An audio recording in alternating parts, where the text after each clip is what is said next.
ਹੈ ਵੀ ਸੱਚ, ਨਾਨਕ ਹੋਸੀ ਵੀ ਸੱਚ।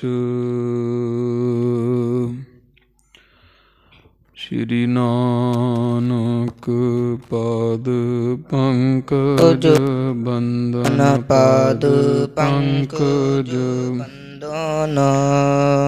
ਸਿਮਰੋ ਅੰਗਦ ਦੋਖ ਨਿਕੰਦਨ। ਅਮਰਦਾਸ ਗੁਰ ਹਿਰਦੇ ਧਿਆਵੋ ਜੀ, ਹਿਰਦੇ ਧਿਆਵੋ।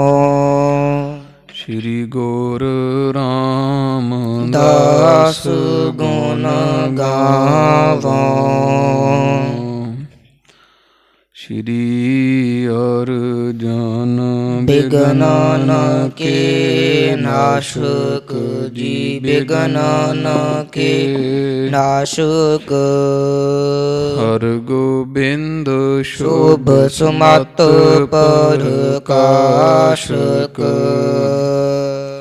ਸ਼੍ਰੀ ਹਰਿ ਰਾਇ ਨਮੋ ਕਰ ਜੋਰੀ ਜੀ, ਨਮੋ ਕਰ ਜੋਰੀ। ਗੁਰ ਹਰਿ ਕ੍ਰਿਸ਼ਨ ਮਨਾਇ ਬਹੁਰੀ। ਤੇਗ ਬਹਾਦਰ ਪਰਮ ਕਿਰਪਾਲਾ ਜੀ, ਪਰਮ ਕਿਰਪਾਲਾ। ਸ਼੍ਰੀ ਗੁਰੂ ਗੋਬਿੰਦ ਸਿੰਘ ਬੇਸਾਲਾ। ਤਰੋਂ ਤਰਾ ਪਰ ਪੁਨ ਪੁਨ ਸੀਸਾ ਜੀ, ਪੁਨ ਪੁਨ ਸੀਸਾ। ਬੰਦੋਂ ਬਾਰ ਬਾਰ ਜਗਦੀਸ਼ਾ। ਜਿਸ ਮਹਿ ਅੰਮ੍ਰਿਤ ਗਿਆਨ ਹੈ, ਮਾਨਿਕ ਭਗਤ ਵਿਰਾਗ। ਗੁਰੂ ਗ੍ਰੰਥ ਸਾਹਿਬ ਉਦਦ, ਬੰਦੋਂ ਕਰ ਅਨੁਰਾਗ।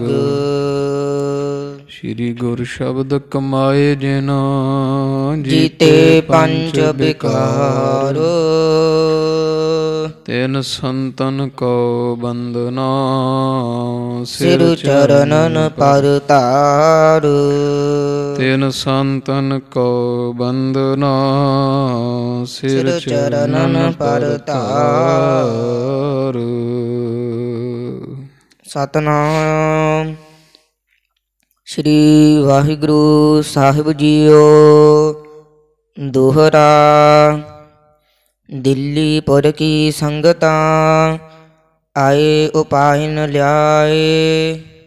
ਦਰਸ਼ਨ ਪਰਸੈ ਗੁਰੂ ਕੋ, ਚਾਹੈ ਕਾਮ ਨਾ ਪਾਏ। ਦਿੱਲੀ ਪੁਰ ਕੀ ਸੰਗਤਾਂ, ਆਏ ਉਪਾਇਨ ਲਿਆਏ।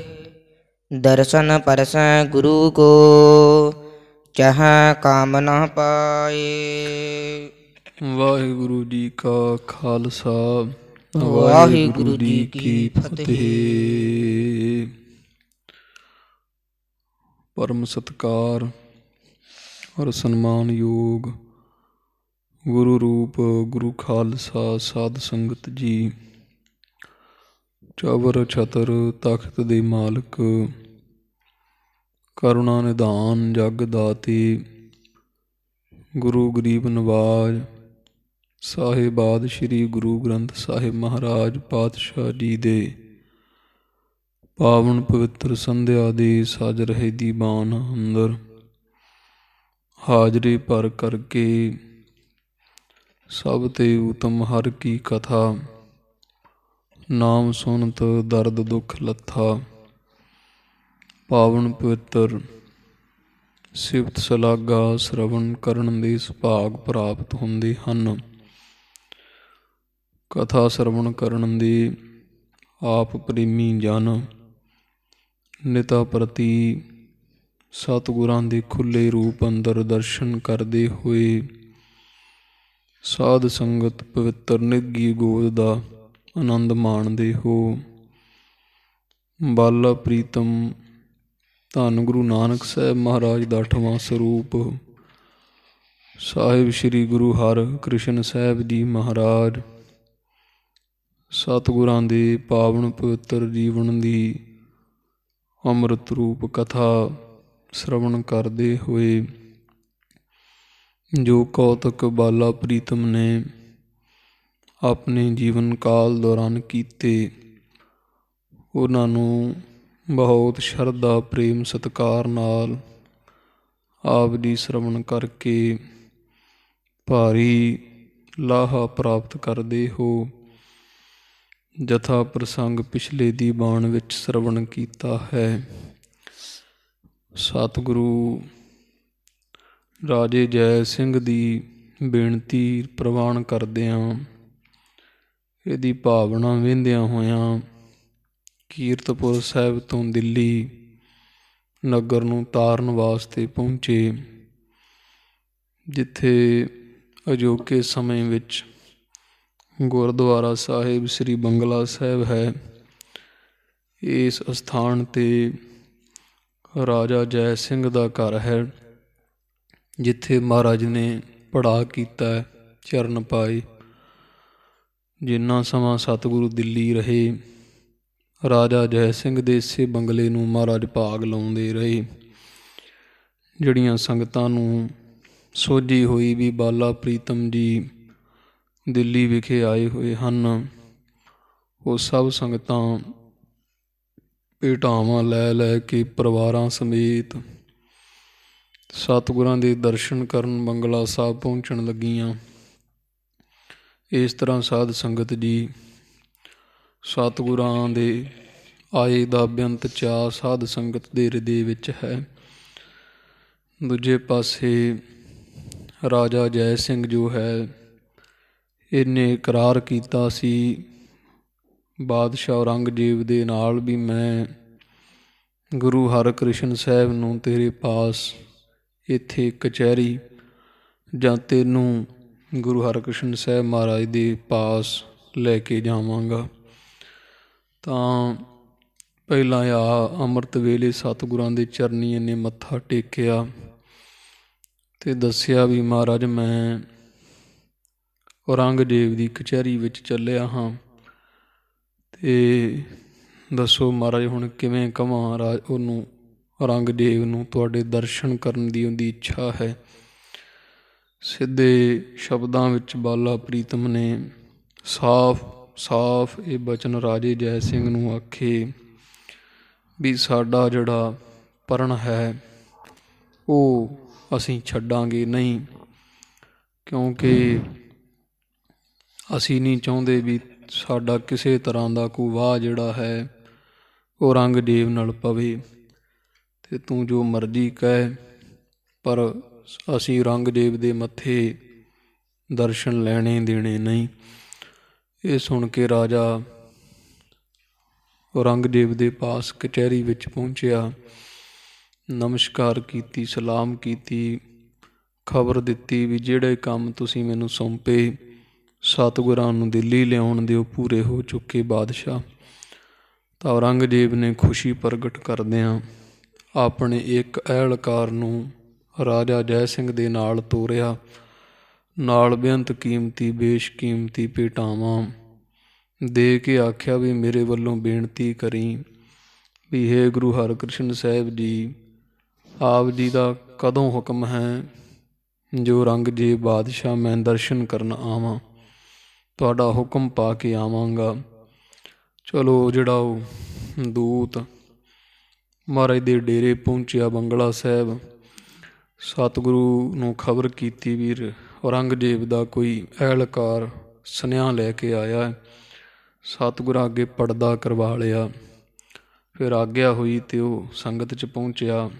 ਭੇਟਾਵਾਂ ਚਰਨੀ ਰੱਖੀਆਂ ਮਹਾਰਾਜ ਦੇ ਅੱਗੇ, ਉਹਨੇ ਹੱਥ ਜੋੜ ਬੇਨਤੀ ਕੀਤੀ, ਸੱਚੇ ਪਾਤਸ਼ਾਹ ਜੀ, ਬਾਦਸ਼ਾਹ ਔਰੰਗਜ਼ੇਬ ਆਪ ਜੀ ਕੇ ਦਰਸ਼ਨਾਂ ਦਾ ਮੁੰਤਜ਼ਰ ਹੈ, ਇੱਛਾ ਰੱਖਦਾ ਹੈ, ਆਪ ਜੀ ਕਿਰਪਾ ਕਰੋ, ਕਦੋਂ ਆਗਿਆ ਹੋਵੇਗੀ।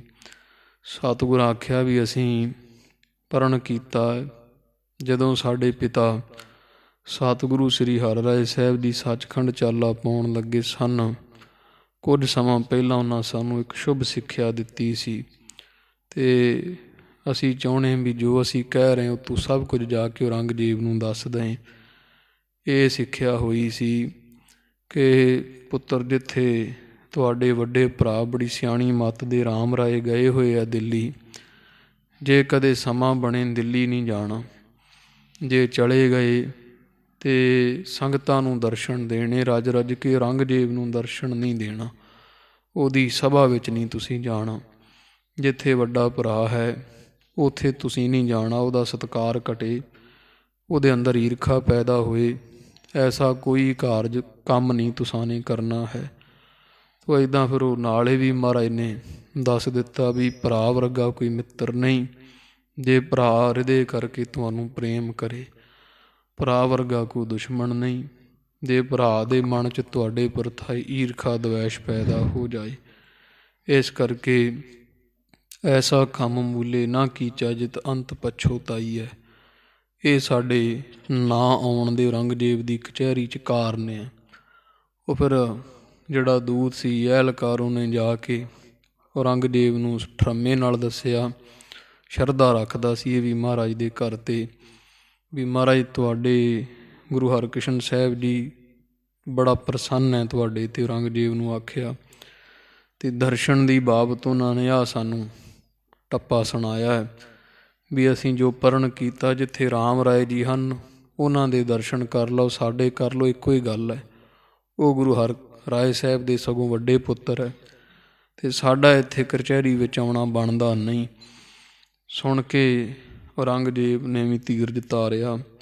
ਇਸ ਤਰ੍ਹਾਂ ਦੇ ਜਿਹੜੇ ਕੁਪ੍ਰਸੰਗ ਕੱਲ੍ਹ ਦੇ ਦੀ ਬਾਣ ਵਿੱਚ ਆਏ ਆਪਾਂ ਸਰਵਣ ਕੀਤੇ। ਅੱਗੇ ਜਿਹੜੀ ਕੋਈ ਸਾਧ ਸੰਗਤ ਦੀ ਕਥਾ ਹੈ, ਰਲ ਮਿਲ ਕਰਕੇ ਸਤਿਗੁਰੂ ਬਾਲਾ ਪ੍ਰੀਤਮ ਨੂੰ ਹਿਰਦੇ ਵਸਾਉਂਦੇ ਹੋਏ ਸਤਿਗੁਰਾਂ ਦੇ ਚਰਨਾਂ ਵਿੱਚ ਧਿਆਨ ਧਰਦਿਆਂ ਸਰਵਣ ਕਰੀਏ ਜੀ। ਆਖੋ ਸਤਿਨਾਮ ਸ੍ਰੀ ਵਾਹਿਗੁਰੂ ਸਾਹਿਬ ਜੀ। ਸਤਿਨਾਮ ਸ੍ਰੀ ਵਾਹਿਗੁਰੂ ਸਾਹਿਬ ਜੀ। ਸਤਿਨਾਮ ਸ੍ਰੀ ਵਾਹਿਗੁਰੂ ਸਾਹਿਬ ਜੀਓ। ਦੋਹਰਾ ਦਿੱਲੀ ਪੁਰ ਕੀ ਸੰਗਤਾਂ। ਇੱਧਰ ਜਦੋਂ ਬਾਲਾ ਪ੍ਰੀਤਮ ਦਿੱਲੀ ਆਏ ਹੋਏ, ਦਿੱਲੀ ਨਗਰ ਦੀਆਂ ਜਿੰਨੀਆਂ ਸੰਗਤਾਂ ਹਨ ਆਏ ਉਪਾਹਿ ਨ ਲਿਆਏ। ਸਤਿਗੁਰਾਂ ਦੇ ਦਰਸ਼ਨ ਕਰਨ ਪਹੁੰਚਣ ਲੱਗੀਆਂ। ਹੱਥ ਵਿੱਚ ਬੇਅੰਤ ਕੀਮਤੀ ਭੇਟਾਵਾਂ, ਦਰਸ਼ਨੀ ਭੇਟਾਵਾਂ ਲਿਆਂਦੀਆਂ ਹਨ। ਦਰਸ਼ਨ ਪਰਸੈ ਗੁਰੂ ਕੋ। ਸਤਿਗੁਰਾਂ ਦੇ ਪਾਵਨ ਪਵਿੱਤਰ ਦਰਸ਼ਨ ਪਰਸੇ ਹਨ। ਜਹਾਂ ਕਾਮਨਾ ਪਾਏ। ਤੇ ਮਹਾਰਾਜ ਦੇ ਦਰਸ਼ਨ ਕਰਕੇ ਆਪਣੀ ਜਿਹੜੀ ਕੋਈ ਕਾਮਨਾ ਇੱਛਾ ਹੈ ਉਹਨੂੰ ਸਿੱਖ ਸੰਗਤਾਂ ਪੂਰੀ ਕਰਿਆ ਚਾਹੁੰਦੀਆਂ ਹਨ। ਚੌਪਈ ਤਨ ਕੇ ਰੋਗੀ ਤਪ ਦ੍ਰਿਗ ਖਾਂਸੀ। ਮਹਾਰਾਜ ਦੇ ਘਰ ਸਾਰੇ ਆਉਂਦੇ, ਸਰੀਰ ਦੇ ਰੋਗ ਹੁੰਦੇ ਜਿਨ੍ਹਾਂ ਨੂੰ, ਜਿਵੇਂ ਕੋਈ ਸਰੀਰ ਦਾ ਰੋਗ ਜਿਹਨੂੰ ਵਿਆਧੀ ਰੋਗ ਕਹਿ ਦਿੰਦੇ ਹੈ, ਤਾਪ ਹੁੰਦਾ ਕਈ ਤਰ੍ਹਾਂ ਦਾ, ਜਿਵੇਂ ਕੋਈ ਤਈਆ ਤਾਪ ਹੈ ਅਤੇ ਹੋਰ ਆ ਮੱਛਰ ਮੁੱਛਰ ਤੋਂ ਮਲੇਰੀਆ ਵੀ ਇੱਕ ਤਾਪ ਹੀ ਹੈ। ਜਿੰਨੇ ਸਰੀਰ ਦੇ ਤਾਪ ਰੋਗ ਗਿਣੇ ਜਾਂਦੇ ਹੈ। ਫਿਰ ਅੱਖਾਂ ਦੇ ਕੋਈ ਰੋਗ ਹੈ, ਜਿਵੇਂ ਕੋਈ ਅੰਨਾ ਉੱਨਾ ਹੋ ਜਾਣਾ ਜਾਂ ਨੇਤਰਾਂ ਨੂੰ ਕੋਈ ਰੋਗ ਪੈਦਾ ਹੋ ਜਾਣਾ। ਜਿਹੜੀ ਕੋਈ ਖੰਘ, ਜਿਹਨੂੰ ਦਮੇ ਦੇ ਰੋਗ, ਜਿਵੇਂ ਵਾਹ, ਕਫ, ਪਿੱਤ, ਇਹ 3 ਪ੍ਰਕਾਰ ਦੇ ਜਿਹੜੇ ਰੋਗ ਹੈ, ਇਹਦੇ 'ਚ ਸਾਰੇ ਸਰੀਰ ਦੇ ਰੋਗ ਆ ਜਾਂਦੇ ਹੈ। ਤੋ ਤਾਪ ਅਤੇ ਦ੍ਰਿਗ ਦੇ ਰੋਗਾਂ ਤੋਂ, ਖਾਂਸੀ ਤੋਂ ਇਹ ਕਫ ਲੈ ਲੈਣਾ, ਕਫ ਹੋਇਆ, ਵਾਹ, ਪਿੱਤ, ਇਹ ਸਾਰੇ ਭਾਵ ਸਰੀਰ ਦੇ ਜਿੰਨੇ ਕੋਈ ਕਿਸੇ ਨੂੰ ਵਿਆਧੀ ਰੋਗ ਸਰੀਰ ਦੇ ਉੱਠੇ ਹੋਏ ਹਨ। ਮਹਿਮਾ ਸੁਨਤ ਜਾਹੇ ਗੁਰ ਪਾਸੀ। ਉਹਨਾਂ ਦੇ ਕੰਨੀ ਇਹ ਸੋਭਾ ਸਿਫਤ ਮਹਾਰਾਜ ਦੀ ਜਦੋਂ ਸੁਣੀ ਦੀ ਵੀ ਗੁਰੂ ਹਰਕ੍ਰਿਸ਼ਨ ਸਾਹਿਬ ਦੇ ਸ੍ਰੀ ਹਰਕ੍ਰਿਸ਼ਨ ਧਿਆਈ ਹੈ ਜਿਸ ਡਿੱਠੇ ਸਭ ਦੁੱਖ ਜਾਏ। ਵੀ ਜਿਨ੍ਹਾਂ ਦੇ ਦਰਸ਼ਨ ਕਰ ਲਈਏ ਸਰੀਰ ਨੂੰ ਕੋਈ ਰੋਗ ਨਹੀਂ ਰਹਿੰਦਾ ਹੈ। ਤਰਹ ਹਿਰਦੈ ਸਰਧਾ ਸੁਖ ਰਾਸੀ। ਫਿਰ ਜਦੋਂ ਇਹ ਗੱਲ ਸੁਣਦੇ ਜਿਹੜੇ ਕੋਈ ਰੋਗੀ ਲੋਕ ਹੁੰਦੇ, ਉਹ ਹਿਰਦੇ ਦੇ ਵਿੱਚ ਮਹਾਰਾਜ 'ਤੇ ਬੜੀ ਸ਼ਰਧਾ ਰੱਖਦੇ ਹਨ ਵੀ ਸਤਿਗੁਰੂ ਸੁੱਖਾਂ ਦੀ ਰਾਸ ਹੈ, ਸੁਖਾਂ ਦੇ ਖਜ਼ਾਨੇ ਹਨ। ਦਰਸਤ ਰੋਜ ਗਨ ਤੁਰਤ ਉਹ ਬਿਨਾਸੀ। ਫਿਰ ਬਾਲਾ ਪ੍ਰੀਤਮ ਦੇ ਦਰਸ਼ਨ ਕਰਨ ਆਉਂਦੇ। ਸਤਿਗੁਰਾਂ ਦੇ ਦਰਸ਼ਨ ਕਰਕੇ ਉਹਨਾਂ ਦੇ ਜਿੰਨੇ ਸਰੀਰ ਨੂੰ ਰੋਗ ਹੁੰਦੇ, ਕੋੜ ਆਦਿਕ ਦੇ ਵੱਡੇ ਵੱਡੇ ਰੋਗ ਵੀ ਉਹ ਨਾਸ਼ ਹੋ ਰਹੇ ਹਨ। ਗੁਰ ਸਿੱਖਿਓਨ ਕੇ ਜਬ ਦੁਖ ਗਏ। ਜਦੋਂ ਸਿੱਖਾਂ ਗੁਰੂ ਕਿਆਂ ਦੇ ਕੋਈ ਰੋਗ ਦੂਰ ਹੁੰਦੇ, ਕਿਸੇ ਦਾ ਕੋੜ ਹਟ ਜਾਂਦਾ, ਕਿਸੇ ਦੇ ਕੋਈ ਵੱਡੇ ਵੱਡੇ ਭੈੜੇ ਰੋਗ ਜਿਹੜੇ ਚੇਚਕ ਵਰਗੇ, ਜਦੋਂ ਸਿੱਖਾਂ ਦੇ ਰੋਗ ਦੂਰ ਹੋ ਜਾਂਦੇ ਹਨ, ਅਪਰ ਸਮੀਪ ਤਿਨਹੁ ਸੁਨ ਲਏ। ਉਹ ਜਦੋਂ ਸਿੱਖ ਆਪਦੇ ਪਿੰਡਾਂ ਨੂੰ ਜਾਂ ਘਰਾਂ 'ਚ ਜਾਂਦੇ, ਫਿਰ ਸੋਭਾ ਕਰਦੇ ਵੀ ਮੈਂ ਰੋਗੀ ਸਾਂ, ਮੇਰਾ ਰੋਗ ਧੰਨ ਗੁਰੂ ਹਰਿਕ੍ਰਿਸ਼ਨ ਸਾਹਿਬ ਦੇ ਦਰਸ਼ਨ ਕਰਿਆ ਹਟਿਆ। ਉਹ ਫਿਰ ਗਾਂਹ ਦੀ ਗਾਂਹ ਜਿਵੇਂ ਜਿਵੇਂ ਕਿਸੇ ਦੇ ਕੰਨਾਂ ਵਿੱਚ ਬਾਲਾ ਪ੍ਰੀਤਮ ਦੀ ਸੋਭਾ ਪੈਂਦੀ ਹੈ। ਰੁਜ ਪੀੜਤ ਤਨ ਸੰਕਟ ਪਾਏ। ਤੇ ਰੋਗੀ ਤਾਂ ਹੁਣ ਸਾਰਾ ਹੀ ਸੰਸਾਰ ਰੋਗੀ ਹੈ। ਇਸ ਤਰ੍ਹਾਂ ਜਿਹਨੂੰ ਪਤਾ ਲੱਗਦਾ ਜਾਂਦਾ ਵੀ ਇਹ ਫਲਾਣੇ ਦਾ ਰੋਗ ਗੁਰੂ ਹਰਿਕ੍ਰਿਸ਼ਨ ਸਾਹਿਬ ਦੇ ਚਰਨਾਂ 'ਚੋਂ ਹਟਿਆ, ਹੋਰ ਦਿਨ ਦਿਨ ਹੋਤ ਸਵਾਇਆ ਨਾਨਕ ਹੋਤ ਨਾ ਘਾਟ। ਰੋਜ਼ ਦੀ ਰੋਜ਼ ਰੋਗੀ ਜਿਹੜੇ ਹੈ ਉਹ ਬਾਲਾ ਪ੍ਰੀਤਮ ਦੇ ਦਰਸ਼ਨ ਕਰਨ ਆਉਂਦੇ ਹਨ। ਸੁਨਤ ਸੁਜਾਸ ਗੁਰ ਸਰਨ ਸਿਧਾਏ। ਸਤਿਗੁਰਾਂ ਦੀ ਸੋਭਾ ਸੁਣਦੇ ਹੈ। ਪਿਛਲੇ ਜਿਹੜੇ ਕੋਈ ਠੀਕ ਰੋਗੀ ਹੋਏ ਉਹਨਾਂ ਤੋਂ, ਤੇ ਸਤਿਗੁਰੂ ਬਾਲਾ ਪ੍ਰੀਤਮ ਦੀ ਚਰਨ ਸ਼ਰਨ ਪਹੁੰਚਦੇ ਦਰਸ਼ਨ ਕਰਦੇ ਹਨ। ਦ੍ਰਿਗ ਤੇ ਦਿਖੈ ਨ ਦਰਸ਼ਨ ਜਾਵਦ। ਕਹਿੰਦੇ ਜਿਨ੍ਹਾਂ ਨੂੰ ਅੱਖਾਂ ਤੋਂ ਨਹੀਂ ਵੀ ਦੀਂਦਾ, ਅੰਨੇ ਹੈ, ਵੇਖੋ ਵੀ ਮਹਾਰਾਜ ਦੇ ਦਰਸ਼ਨ ਕਰਨ ਜਾਂਦੇ। ਪਤਾ ਵੀ ਗਾਂ ਦਿਸਣਾ ਤਾਂ ਕੁਝ ਵੀ ਨਹੀਂ, ਅੱਖਾਂ ਤੋਂ ਅੰਨੇ ਹੈ। ਨਾਨਕ ਸੇ ਅਖੜੀਆ ਬਿਆਨ ਜਿਨੀ ਡਸੰਦੋ ਮਾਹ ਫਿਰੀ। ਤੋ ਮਹਾਰਾਜ ਸੱਚੇ ਪਾਤਸ਼ਾਹ ਤੇ ਸ਼ਰਧਾ ਰੱਖ ਕੇ ਜਿਹੜੇ ਅੰਨੇ ਹੈ, ਉਹਨਾਂ ਨੂੰ ਜੇ ਕੋਈ ਪੁੱਛਦਾ ਵੀ ਕਿੱਧਰ ਚੱਲੇ ਹੋ, ਕਹਿੰਦੇ ਅਸੀਂ ਗੁਰੂ ਹਰਿਕ੍ਰਿਸ਼ਨ ਸਾਹਿਬ ਮਹਾਰਾਜ ਦੇ ਦਰਸ਼ਨ ਕਰਨ ਚੱਲੇ। ਇਸ ਤਰ੍ਹਾਂ ਇੰਨੀ ਭਾਵਨ ਅੱਖਾਂ ਹੈ ਨਹੀਂ, ਪਰ ਫਿਰ ਵੀ ਮਹਾਰਾਜ ਦੇ ਦਰਸ਼ਨ ਕਰਨ ਜਾ ਰਹੇ ਹਨ। ਅਨੇਕ ਰੀਤ ਰੁਜ ਪੀੜਹਿ ਤਾਵਦ। ਮੁੱਕਦੀ ਗੱਲ ਅਨੇਕਾਂ ਤਰ੍ਹਾਂ ਦੀ, ਵੀ ਕੋਈ ਵੀ ਰੋਗ ਹੈ, ਵੱਡੇ ਛੋਟੇ, ਜਿਨ੍ਹਾਂ ਦੇ ਰੋਗਾਂ ਦੁੱਖਾਂ ਦੇ ਨਾਲ ਸਰੀਰ ਪੀੜੇ ਹੋਏ, ਬੜੇ ਦੁਖੀ ਹੋਏ, ਗੰਢੇ ਹੋਏ ਹਨ, ਚਾਰ ਮੁਖਾਰ ਬਿੰਦ ਜਬ ਉਹ ਦਰਸੈ। ਸਾਰੇ ਜਦੋਂ ਜਾ ਕੇ ਗੁਰੂ ਹਰਿਕ੍ਰਿਸ਼ਨ ਸਾਹਿਬ ਮਹਾਰਾਜ ਦਾ ਪਾਵਨ ਮੁਖ ਕਮਲ ਦੇਖਦੇ ਆ, ਦਰਸ਼ਨ ਕਰਦੇ ਆ, ਆਵਤ ਤੇ ਹਰਸੈ। ਤਤਕਾਲ ਹਰਸ਼ੈ ਸੁਖ ਆ ਜਾਂਦਾ ਹੈ। ਜਦੋਂ ਮਹਾਰਾਜ ਦੇ ਦਰਸ਼ਨ ਕਰਦੇ ਤੇ ਝਾਟੀ ਉਹਨਾਂ ਦੇ ਜੋ ਰੋਗ ਹੁੰਦੇ ਸਭ ਦੂਰ ਹੋ ਰਹੇ ਹਨ। ਪੁਰ ਮਹਿ ਘਰ ਘਰ ਕੀਰਤ ਫੂਲੀ। ਘਰ ਘਰ ਵਿੱਚ ਗੁਰੂ ਹਰਿਕ੍ਰਿਸ਼ਨ ਸਾਹਿਬ ਮਹਾਰਾਜ ਦੀ ਵਡਿਆਈ ਫਲੀ ਪੂਤ ਹੋ ਰਹੀ ਹੈ।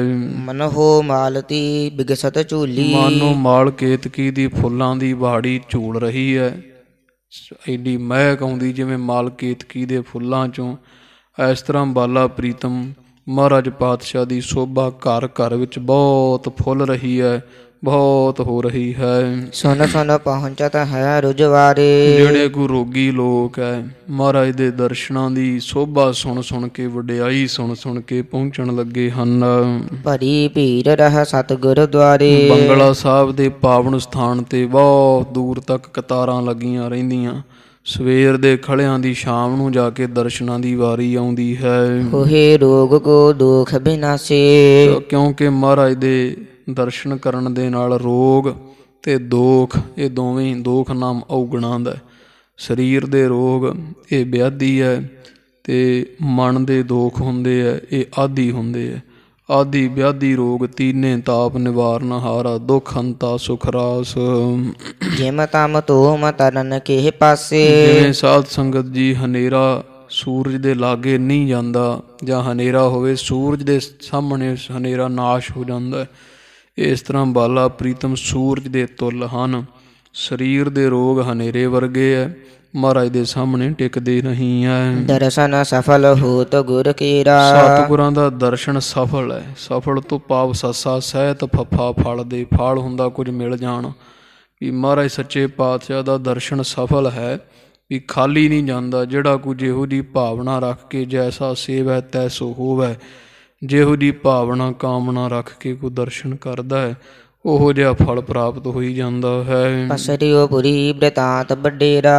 ਉਹ ਦਿੱਲੀ ਦੇ ਵਿੱਚ ਬੜੀ ਸੋਭਾ ਹੋ ਰਹੀ ਹੈ ਬਾਲਾ ਪ੍ਰੀਤਮ ਦੀ। ਸਾਰੇ ਘਰ ਘਰ ਦੇ ਵਿੱਚ ਸੋਭਾ, ਮਹਾਰਾਜ ਦੀ ਵਡਿਆਈ ਵੀ। ਇਹਨਾਂ ਦੇ ਦਰਸ਼ਨ ਕਰਨ ਦੇ ਨਾਲ ਕੋਈ ਰੋਗ ਨਹੀਂ ਰਹਿੰਦਾ। ਆਦੀ ਵਿਆਧੀ ਉਪਾਧੀ ਸਭ ਰੋਗ ਨਾਸ਼ ਹੋ ਜਾਂਦੇ ਹਨ।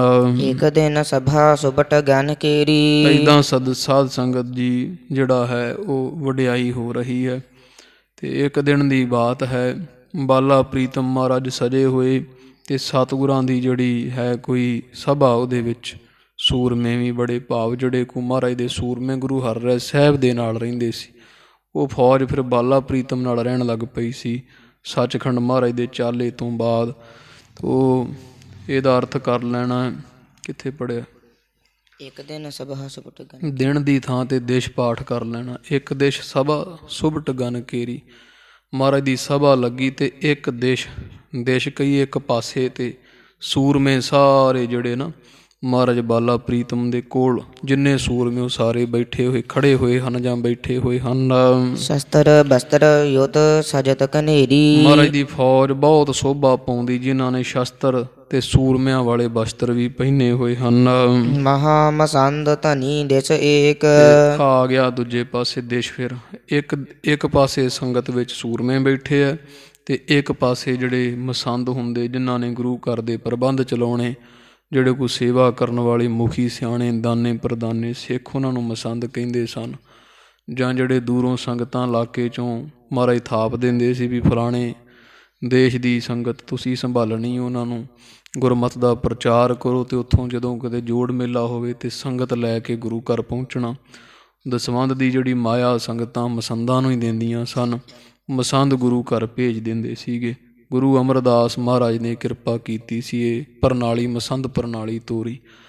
ਮਹਾਰਾਜ ਦਾ ਸਰੀਰ ਵਡੇਰਾ ਸੀ, ਆਪ ਸਤਿਗੁਰੂ ਨਹੀਂ ਬਹੁਤਾ ਜਾਂਦੇ ਸਨ। 22 ਮੰਜੀਆਂ 72 ਪੀੜੇ, 22 ਮੰਜੀਆਂ ਸਿੱਖਾਂ ਨੂੰ 72 ਪੀੜੇ ਗੁਰੂ ਅਮਰਦਾਸ ਮਹਾਰਾਜ ਨੇ ਮਾਈਆਂ ਨੂੰ ਦਿੱਤੇ ਸਨ ਪ੍ਰਚਾਰ ਦੇ ਵਾਸਤੇ, ਇਲਾਕੇ ਪਰ ਇਲਾਕੇ ਦੂਰ ਦੇਸ਼ਾਂ ਵਿਦੇਸ਼ਾਂ ਵਿੱਚ।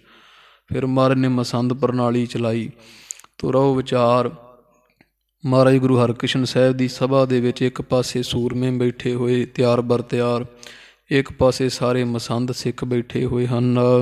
ਬੈਠਾ ਹੈ ਸਤਿਗੁਰ ਨਿਕਟ ਅਨੇਕ, ਤੇ ਹੋਰ ਵੀ ਬੜੇ ਜਿਹੜੇ ਸਿਆਣੇ ਮੇਵੜੇ ਕਹਿੰਦੇ ਸੀ ਅਰਦਾਸੀਆਂ ਨੂੰ, ਅਰਦਾਸੀਏ ਸਿੱਖ ਵੀ ਮਹਾਰਾਜ ਦੇ ਲਾਗੇ ਹੋ ਕੇ ਬੈਠੇ ਹਨ। ਖੜੇ ਮੇਵੜੇ ਹੋਏ ਅਰਦਾਸ, ਤੇ ਜਦੋਂ ਕੋਈ ਸਿੱਖ ਅਰਦਾਸ ਕਰਾਉਣ ਆਉਂਦਾ ਤੇ ਮੇਵੜੇ ਸਿੱਖ ਅਰਦਾਸੀਏ ਖੜੇ ਹੋ ਕੇ ਅਰਦਾਸ ਕਰ ਰਹੇ ਹਨ। ਕਰ ਜੋਰ ਹੈ ਸਿੱਖ ਠਾਡੇ ਪਾਸ, ਸਿੱਖ ਸੰਗਤਾਂ ਦਰਸ਼ਨ ਕਰਦੀਆਂ ਤੇ ਹੱਥ ਜੋੜ ਜੋੜ ਕੇ ਮਹਾਰਾਜ ਦੇ ਦੁਆਲੇ ਖੜੀਆਂ ਹਨ। ਕੋ ਮੰਗ ਹੈ ਸਿਮਰਨ ਸਤਨਾਮ, ਕੋਈ ਤਾਂ ਮਹਾਰਾਜ ਤੋਂ ਸਿਮਰਨ ਦੀ ਦਾਤ ਮੰਗਦਾ, ਵਿਣ ਤੁਧ ਹੋਰ ਜੇ ਮੰਗਣਾ ਸਿਰ ਦੁੱਖਾਂ ਕੈ ਦੁੱਖ, ਦੇਹ ਨਾਮ ਸੰਤੋਖੀਆ ਉਤਰੈ ਮਨ ਕੀ ਭੁੱਖ। ਮਹਾਰਾਜ ਜੇ ਤੁਠੇ ਹੋ ਤੇ ਸਿਮਰਨ ਦੀ ਦਾਤ ਬਖਸ਼ੋ ਜੀ। ਕੋ ਜਾਚਤ ਸੁਖ ਸੁਤ ਧਨ ਧਾਮ, ਤੇ ਕੋਈ ਮਹਾਰਾਜ ਤੋਂ ਸੁਖ ਸੰਸਾਰੀ ਸੁਖ ਮੰਗਦਾ, ਕੋਈ ਆਤਮਿਕ ਸੁਖ ਮੰਗਦਾ, ਕੋਈ ਪੁੱਤਰ ਮੰਗਦਾ, ਕੋਈ ਧਨ ਮਾਇਆ ਮੰਗਦਾ, ਧਾਮ ਨਾਮ ਕਰਦਾ, ਕੋਈ ਘਰ ਮੰਗ ਰਿਹਾ ਹੈ ਜੀ। ਕੋ ਮਨ ਤੇ ਹੀ ਮੰਗਨ ਕਰੇ, ਕਈ ਅਰਦਾਸ ਨਹੀਂ ਕਰਦੇ ਨਾ ਕਰਾਉਂਦੇ ਤੇ ਮਨ ਹੀ ਮਨ ਖੜੇ ਹੋਏ ਆਪਦੇ ਅੰਦਰ ਹੀ ਮੰਗ ਲੈਂਦੇ ਅਰਦਾਸ ਬੇਨਤੀ ਵੀ ਮਹਾਰਾਜ ਤੁਸੀਂ ਸਭ ਕੁਝ ਜਾਣਦੇ ਹੀ ਹੋ, ਤੇ ਅੰਦਰੇ ਅੰਦਰ ਹੀ ਮਹਾਰਾਜ ਦੇ ਹਜ਼ੂਰੀ 'ਚ ਅਰਦਾਸ ਕਰ ਦਿੰਦੇ ਐ, ਮਨ ਕਰਕੇ ਮੰਗ ਲੈਂਦੇ, ਮੂੰਹ ਚੁੱਪ ਰਹਿੰਦੇ ਐ। ਕੋ ਮੁਖਤੀ ਕਰ ਬਿਨੈ ਉਚਰੇ, ਕਈ ਮੂੰਹੋਂ ਬੋਲ ਕੇ ਅਰਦਾਸ ਮਹਾਰਾਜ ਦੇ ਚਰਨਾਂ ਵਿੱਚ ਕਰਦੇ ਐ। ਸਤਿਗੁਰ ਵਿਆਪ ਰਹੇ ਸਭ ਮਾਹੇ, ਸਤਿਗੁਰੂ ਸਾਰਿਆਂ ਦੇ ਵਿੱਚ ਹੀ ਵਿਆਪ ਰਹੇ ਐ, ਜਿਹੜੇ ਐ ਪਰਿਪੂਰਨ ਹੋ ਰਹੇ ਹਨ। ਜਾਣਹਿ ਸਭ ਕੀ ਦੇ ਪੁਨ ਤਾਹੇ, ਸਤਿਗੁਰੂ ਸਾਰਿਆਂ ਦੇ ਮਨ ਦੀ ਜਾਣਦੇ ਹੋਣ ਕਰਕੇ ਸਭ ਨੂੰ ਜੋ ਮੰਗੈ ਠਾਕੁਰ ਆਪਣੇ ਤੇ ਸੋਈ ਸੋਈ ਦੇਵ ਹੈ, ਉਹੀ ਵਸਤੂਆਂ ਦਈ ਤੁਰੇ ਜਾਂਦੇ ਆ, ਬਖਸ਼ਿਸ਼ਾਂ ਕਰੀ ਜਾਂਦੇ ਆ। ਅਨੇਕ ਭਾਂਤ ਰੋਜ ਗਨ ਕੋ ਡੇਰਾ, ਤੇ ਜਿਹੜਾ ਦਿੱਲੀ 'ਚ ਰੋਗ ਬਹੁਤ ਸੀ, ਹੁਣ ਵੀ ਬੜਾ ਉੱਥੇ ਮੰਦਾ ਹਾਲ ਹੈ ਵੀ, ਕਿਉਂਕਿ ਵਸੋਂ ਬਹੁਤੀ ਹੋਣ ਕਰਕੇ ਪੁਰਾਣਾ ਥਾਂ ਹੈ। ਤੇ ਇਸੇ ਤਰ੍ਹਾਂ ਉਹਨਾਂ ਸਮਾਂ 'ਚ ਬਹੁਤਾ ਜਿਹੜਾ ਐਸਾ ਹੋ ਚੁੱਕਾ ਸੀ, ਭਾਵੇਂ ਰਾਜਧਾਨੀ ਸੀ ਔਰੰਗਜ਼ੇਬ ਦੀ, ਤੇ ਇੱਦਾਂ ਬਹੁਤ ਭਾਰੀ ਰੋਗ ਸਨ ਦਿੱਲੀ ਵਿੱਚ, ਡੇਰਾ ਲਾਇਆ ਹੋਇਆ ਸੀ ਰੋਗਾਂ ਨੇ। ਮਾਨੋ ਜਿੰਨੇ ਜਾਣ ਦੇ ਰੋਗ ਹੈ ਉਹ ਸਾਰੇ ਦਿੱਲੀ ਵਿੱਚ ਇਕੱਠੇ ਹੋ ਬੈਠੇ ਸਨ। ਪੁਰ ਤੇ ਉਠ ਗਮਨਿਓ ਤਿਸ ਬੇਰਾ, ਪਰ ਜਦੋਂ ਗੁਰੂ ਹਰਕ੍ਰਿਸ਼ਨ ਸਾਹਿਬ ਨੇ ਡੇਰਾ ਦਿੱਲੀ ਕਰ ਲਿਆ ਤੇ ਜਿੰਨੇ ਰੋਗ ਸੀ ਉਹ ਦਿੱਲੀ ਤੋਂ ਆਪਦਾ ਡੰਡਾ ਡੇਰਾ ਚੁੱਕ ਕੇ ਤੁਰ ਪਏ ਹੋਣ। ਜਿਵੇਂ ਸੂਰਜ ਚੜ੍ਹੇ ਤੇ ਚੋਰ ਭੱਜ ਲੈਂਦੇ ਹੈ, ਉੱਲੂ ਬਹਿ ਜਾਂਦੇ ਟਿਕ ਕੇ, ਪਾਸਾ ਵੱਟ ਲੈਂਦੇ ਹੈ।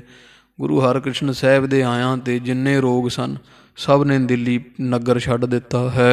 ਜਵਰ ਆਦਿਕ ਰੋਜ ਕਹਿ ਲੋ ਕਹਿ, ਹੁਣ ਜਿਹੜੇ ਆ ਬੁਖਾਰ ਤੋਂ ਆਦਿਕ ਹੋਰ ਜਿੰਨੇ ਜਿਹੜੇ ਆ ਰੋਗ ਹੁੰਦੇ ਆ ਉਹ ਸਾਰੇ ਦੇ ਸਾਰੇ ਕੀ ਕਹੀਏ, ਭਾਵ ਕੋਈ ਰੋਗ ਵੀ ਮਹਾਰਾਜ ਦੇ ਇੱਥੇ ਆਇਆ ਟਿਕਿਆ ਨਾ, ਸਭ ਦਿੱਲੀ ਦੇ ਵਿੱਚੋਂ ਰੋਗ ਜਿਹੜੇ ਸੀ, ਬਿਮਾਰੀ ਸਾਰੀ ਉਹ ਨਾਸ਼ ਹੋ ਰਹੀ ਹੈ। ਨਹੀਂ ਸਥਿਰਤਾ ਤਿਸ ਥਲ ਲਹੈ। ਜਿੱਥੇ ਮਹਾਰਾਜ ਸੱਚੇ ਪਾਤਸ਼ਾਹ ਦਾ ਵਾਸਾ ਹੈ, ਉਸ ਸਥਾਨ ਤੇ ਲਾਗੇ ਲਾਗੇ ਕਿਤੇ ਕੋਈ ਰੋਗ ਨਹੀਂ ਰਹਿ ਗਿਆ। ਮਹਾਰਾਜ ਸੁੱਖਾਂ ਦੇ ਦਾਤੇ ਹੈ ਪਾਤਸ਼ਾਹ ਗਰੀਬ ਨੂੰ। ਜਿਵੇਂ ਸੰਗਤ ਜੀ, ਜਿੱਥੇ ਸੂਰਜ ਹੋਵੇ ਉੱਥੇ ਹਨੇਰਾ ਨਹੀਂ ਹੋ ਸਕਦਾ। ਸੂਰਜ ਹੀ ਕਾਹਦਾ ਜੇ ਹਨੇਰਾ ਹੀ ਰਹਿ ਗਿਆ ਤਾਂ। ਸੂਰਜ ਕੋਲ ਕੇਵਲ ਪ੍ਰਕਾਸ਼ ਹੈ। ਗੁਰੂ ਹਰਿਕ੍ਰਿਸ਼ਨ ਸਾਹਿਬ ਸੁੱਖ ਸਰੂਪ ਹੈ ਮਹਾਰਾਜ। ਜਿੱਥੇ ਮਹਾਰਾਜ ਹੈ ਉੱਥੇ ਦੁੱਖ ਨਹੀਂ, ਕਿਉਂਕਿ ਜਿੱਥੇ ਦਿਨ ਉੱਥੇ ਰਾਤ ਨਹੀਂ, ਜਿੱਥੇ ਚਾਨਣ ਉੱਥੇ ਹਨੇਰਾ ਨਹੀਂ, ਜਿੱਥੇ ਪਾਣੀ ਉੱਥੇ ਅੱਗ ਨਹੀਂ। ਇਸੇ ਤਰ੍ਹਾਂ ਸਾਧ ਸੰਗਤ ਜੀ, ਜਿੱਥੇ ਗੁਰੂ ਹਰਿਕ੍ਰਿਸ਼ਨ ਸਾਹਿਬ ਦਾ ਵਾਸਾ ਉੱਥੇ ਦੁੱਖ ਨਹੀਂ, ਕਿਉਂਕਿ ਮਹਾਰਾਜ ਸੁੱਖ ਸਰੂਪ ਹੈ। ਸੁੱਖ ਰਾਸ ਹਨਗੇ, ਦੁੱਖ ਹੰਤਾ ਸੁੱਖ ਰਾਸ। ਤੋ ਇਸੇ ਤਰ੍ਹਾਂ ਜਿਨ੍ਹਾਂ ਮਨਾਂ ਵਿੱਚ ਗੁਰੂ ਹਰਿਕ੍ਰਿਸ਼ਨ ਸਾਹਿਬ ਸੱਚੇ ਪਾਤਸ਼ਾਹ ਦਾ ਵਾਸਾ ਹੈ, ਜਿਹੜੇ ਬਾਲਾ ਪ੍ਰੀਤਮ ਨੂੰ ਧਿਆਉਣ, ਜਿਸ ਮਨ ਵਿੱਚ ਬਾਲਾ ਪ੍ਰੀਤਮ ਵਸ ਗਏ, ਗੁਰੂ ਹਰਿਕ੍ਰਿਸ਼ਨ ਸਾਹਿਬ ਦਾ ਵਾਸਾ ਹੋ ਗਿਆ, ਉਸ ਮਨ ਦੇ ਵਿੱਚੋਂ ਫਿਰ ਦੁੱਖ ਦੂਰ ਹੋ ਜਾਂਦੇ। ਡੇਰਾ ਰਹਿੰਦਾ ਨਹੀਂ ਦੁੱਖਾਂ ਦਾ। ਕਲੇਸ਼ ਵਿਘਨ, ਈਰਖਾ, ਦਵੈਸ਼, ਚੋਰੀ, ਯਾਰੀ, ਠੱਗੀ, ਧੋਖਾ ਅਤੇ ਕਾਮ, ਕ੍ਰੋਧ, ਲੋਭ, ਮੋਹ, ਹੰਕਾਰ, ਸਰੂਪ, ਰਸ, ਸ਼ਬਦ, ਸਪਰਸ਼, ਗੰਧ, ਇਸ ਤਰ੍ਹਾਂ ਦੇ ਸਾਰੇ ਜਿਹੜੇ ਵਿਸ਼ੇ ਵਿਕਾਰ ਹਨ, ਉਹ ਡੇਰਾ ਚੁੱਕਲ ਜਾਂਦੇ ਜਿਸ ਹਿਰਦੇ ਵਿੱਚ ਗੁਰੂ ਹਰਿਕ੍ਰਿਸ਼ਨ ਸਾਹਿਬ ਮਹਾਰਾਜ ਦਾ ਵਾਸਾ ਹੋ ਜਾਂਦਾ ਹੈ।